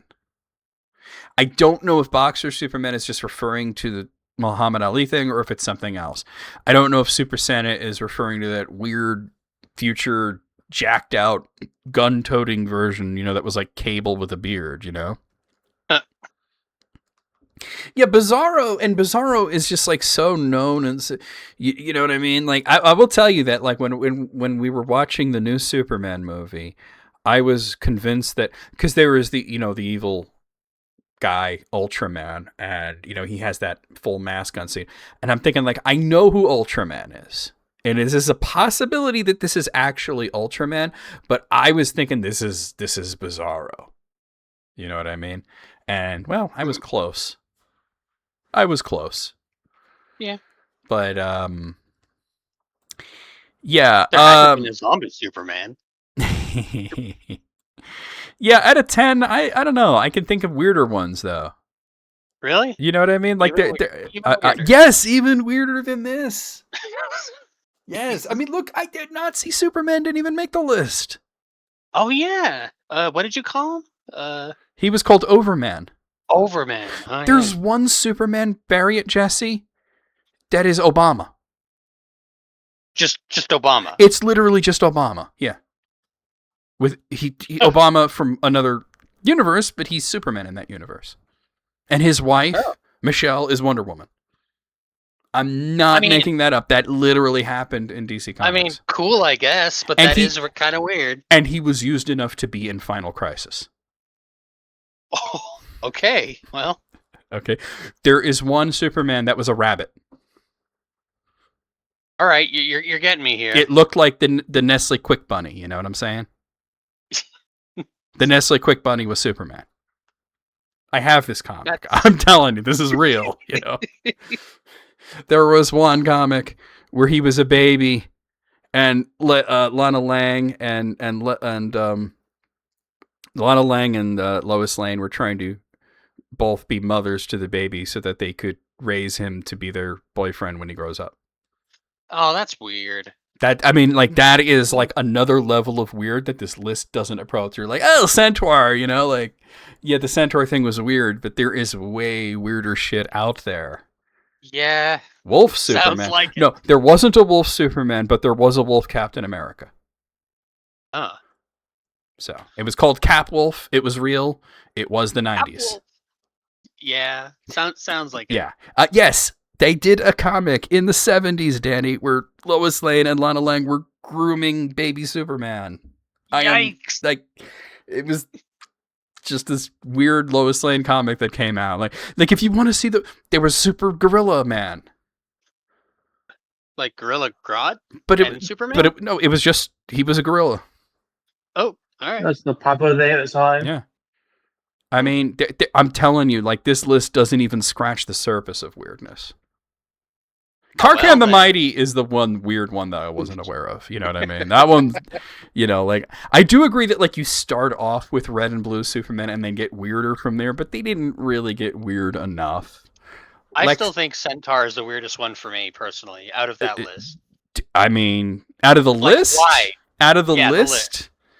Yeah. Why? Just I mean, like, Super Menace is just like literally, oh, I'm bad Superman and I have a domino mask on. You know, like, it's not even that interesting. You know, thirsty broads. I mean, that could have been the alternate title of the Lois Lane comic.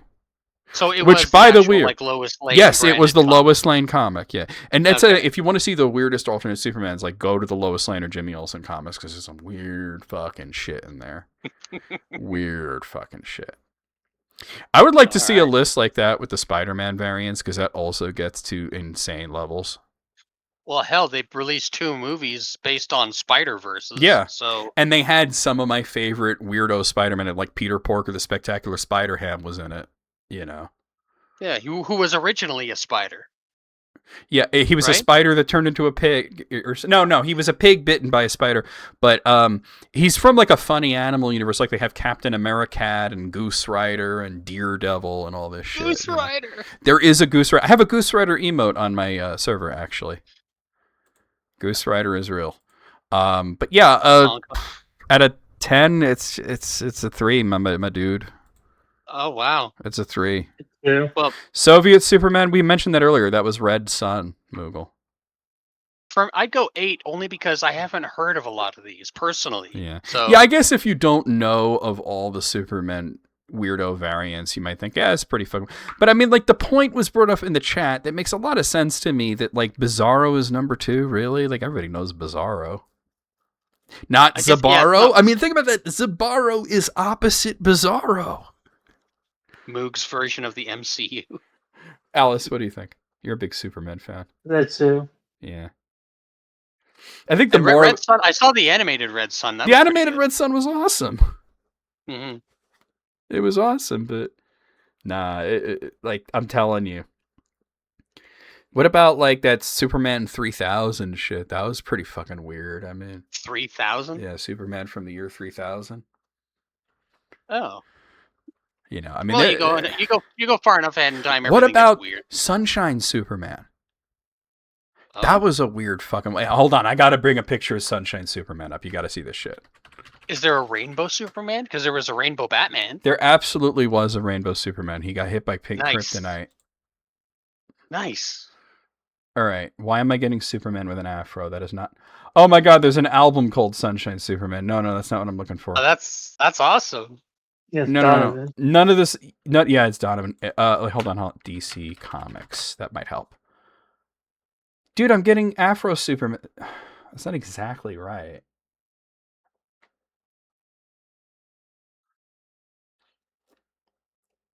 I'm getting Superman. All right, hold on. I'll show you the Obama Superman then. Because I can't seem to find. I'm not looking for AI images. I'm looking for the comic. Ew. We've already seen enough AI. Yeah. We had enough. We had enough AI. Here, I found it. There it is. I still remember that Christmas tree image. Ugh. The Christmas tree thing was wild. Okay. Yeah. Thanks, Obama. Thanks, Obama. This motherfucker said thanks, Obama. Oh my god. Yeah, I like I said, if you're just like, oh, I've seen the movies, maybe read a few comics, you might not know the weird shit that's out there. The Centaur thing seems really fucked up, It does. But yeah. H.P. Lovecraft's Christmas tree. Ugh. No, H.P. Lovecraft's Christmas tree would be all white. Oh! Hey-o. I mean, H.P. Lovecraft was not... You know how like some people are like super racist? Mm-hmm. He was turbo racist. Oh. He once went into a doom spiral because he found out he was part Welsh. That's it? Yeah. That's it. He was like, oh, he found out he was part Welsh and he freaked the fuck out about it. Okay, guys, we're going to go over the schedule and then we're going to do a raid, so let's go. Let me hide this, actually. It's probably going to change to... Oh, that's not quite what I'm wanting to do. There it is. I know it says Sea of Stars. Ignore that. It's because what I was doing yesterday.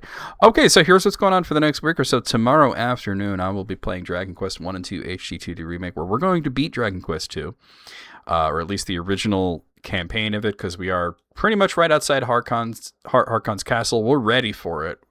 But there is apparently a pretty potent post-game that gives us a brand new ending that is going to describe the entire reason why you played in the order of 3-1-2. So I don't know how much of that we'll get through, but that's what we're going to be doing tomorrow afternoon. Saturday night, more of Xenoblade Chronicles 3, which might be the best Xenoblade. I'm not determined to make that determination because I'm not that far into it, but I am getting the feeling of this might be the best one. Sunday night, ignore what this says. We have finished Mega Man X8, and I have yet to make the scene for the next game, but we are going to play Mega Man 04, which is exciting because you guys saw the end of 03 and the big cliffhanger and the awesome last boss and all that, and then we had to play 2 other games that were pretty long before we can come back to it, but that's what we're going to be playing. Monday afternoon, speaking of post games, we're going to do more of Street Fighter 6's post game. Apparently there's a lot of it, but I'm still having a lot of fun in Street Fighter 6's story mode. That's on Monday. Tuesday night, we have more of Hollow Knight Silk Song. We're going to get that piece of bacon to that guy. It's going to happen. We're going to do it. It might take me a while, but we're going to do it. I made a very good attempt last time. And Wednesday afternoon, more of Sea of Stars for Steam, which is going places. The plot plotted all over my face and my chest and everything, and it was something. And then on Thursday night, a week from today, okay, this is way off because I've had to move things around and all this, but I will be doing the Council of Tolkien. I'll have Matt and Sid with me. Hopefully Sid will be there. Sid's health is kind of taking a downturn, but there we are. But we'll see what happens. Hopefully he'll be there. If not, I'll try to get Laurel to come in and be the third. But hopefully we're all pulling that Sid's going to make a full recovery. That being said, let's see who we have online that we're going to raid. Who's going to hear the Centaur Superman lore? Who am I raiding? A lot of people on right now. So far, is playing Mega Man X2. I mean, that's a tough one to pull. I mean, that's one of my favorites. Oh, he's on a frustrating part, but he's trying to figure out how to get the jetpack past the weather machines. If you don't know how to do it, it's kind of rough. You don't have to crash it. He thinks you have to crash it, but you don't. And that's what the raid message is going to be.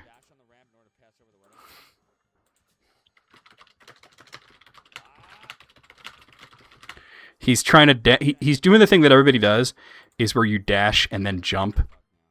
You just want to dash. So let's put that in the raid call. Copy that, paste it as we head into Zophar's stream. He is playing Mega Man X2, one of my favorite action games on the SNES. We'll see you guys over there. We'll see you guys on Discord. We'll see you guys tomorrow for Dragon Quest and Just Around in general. Here we go.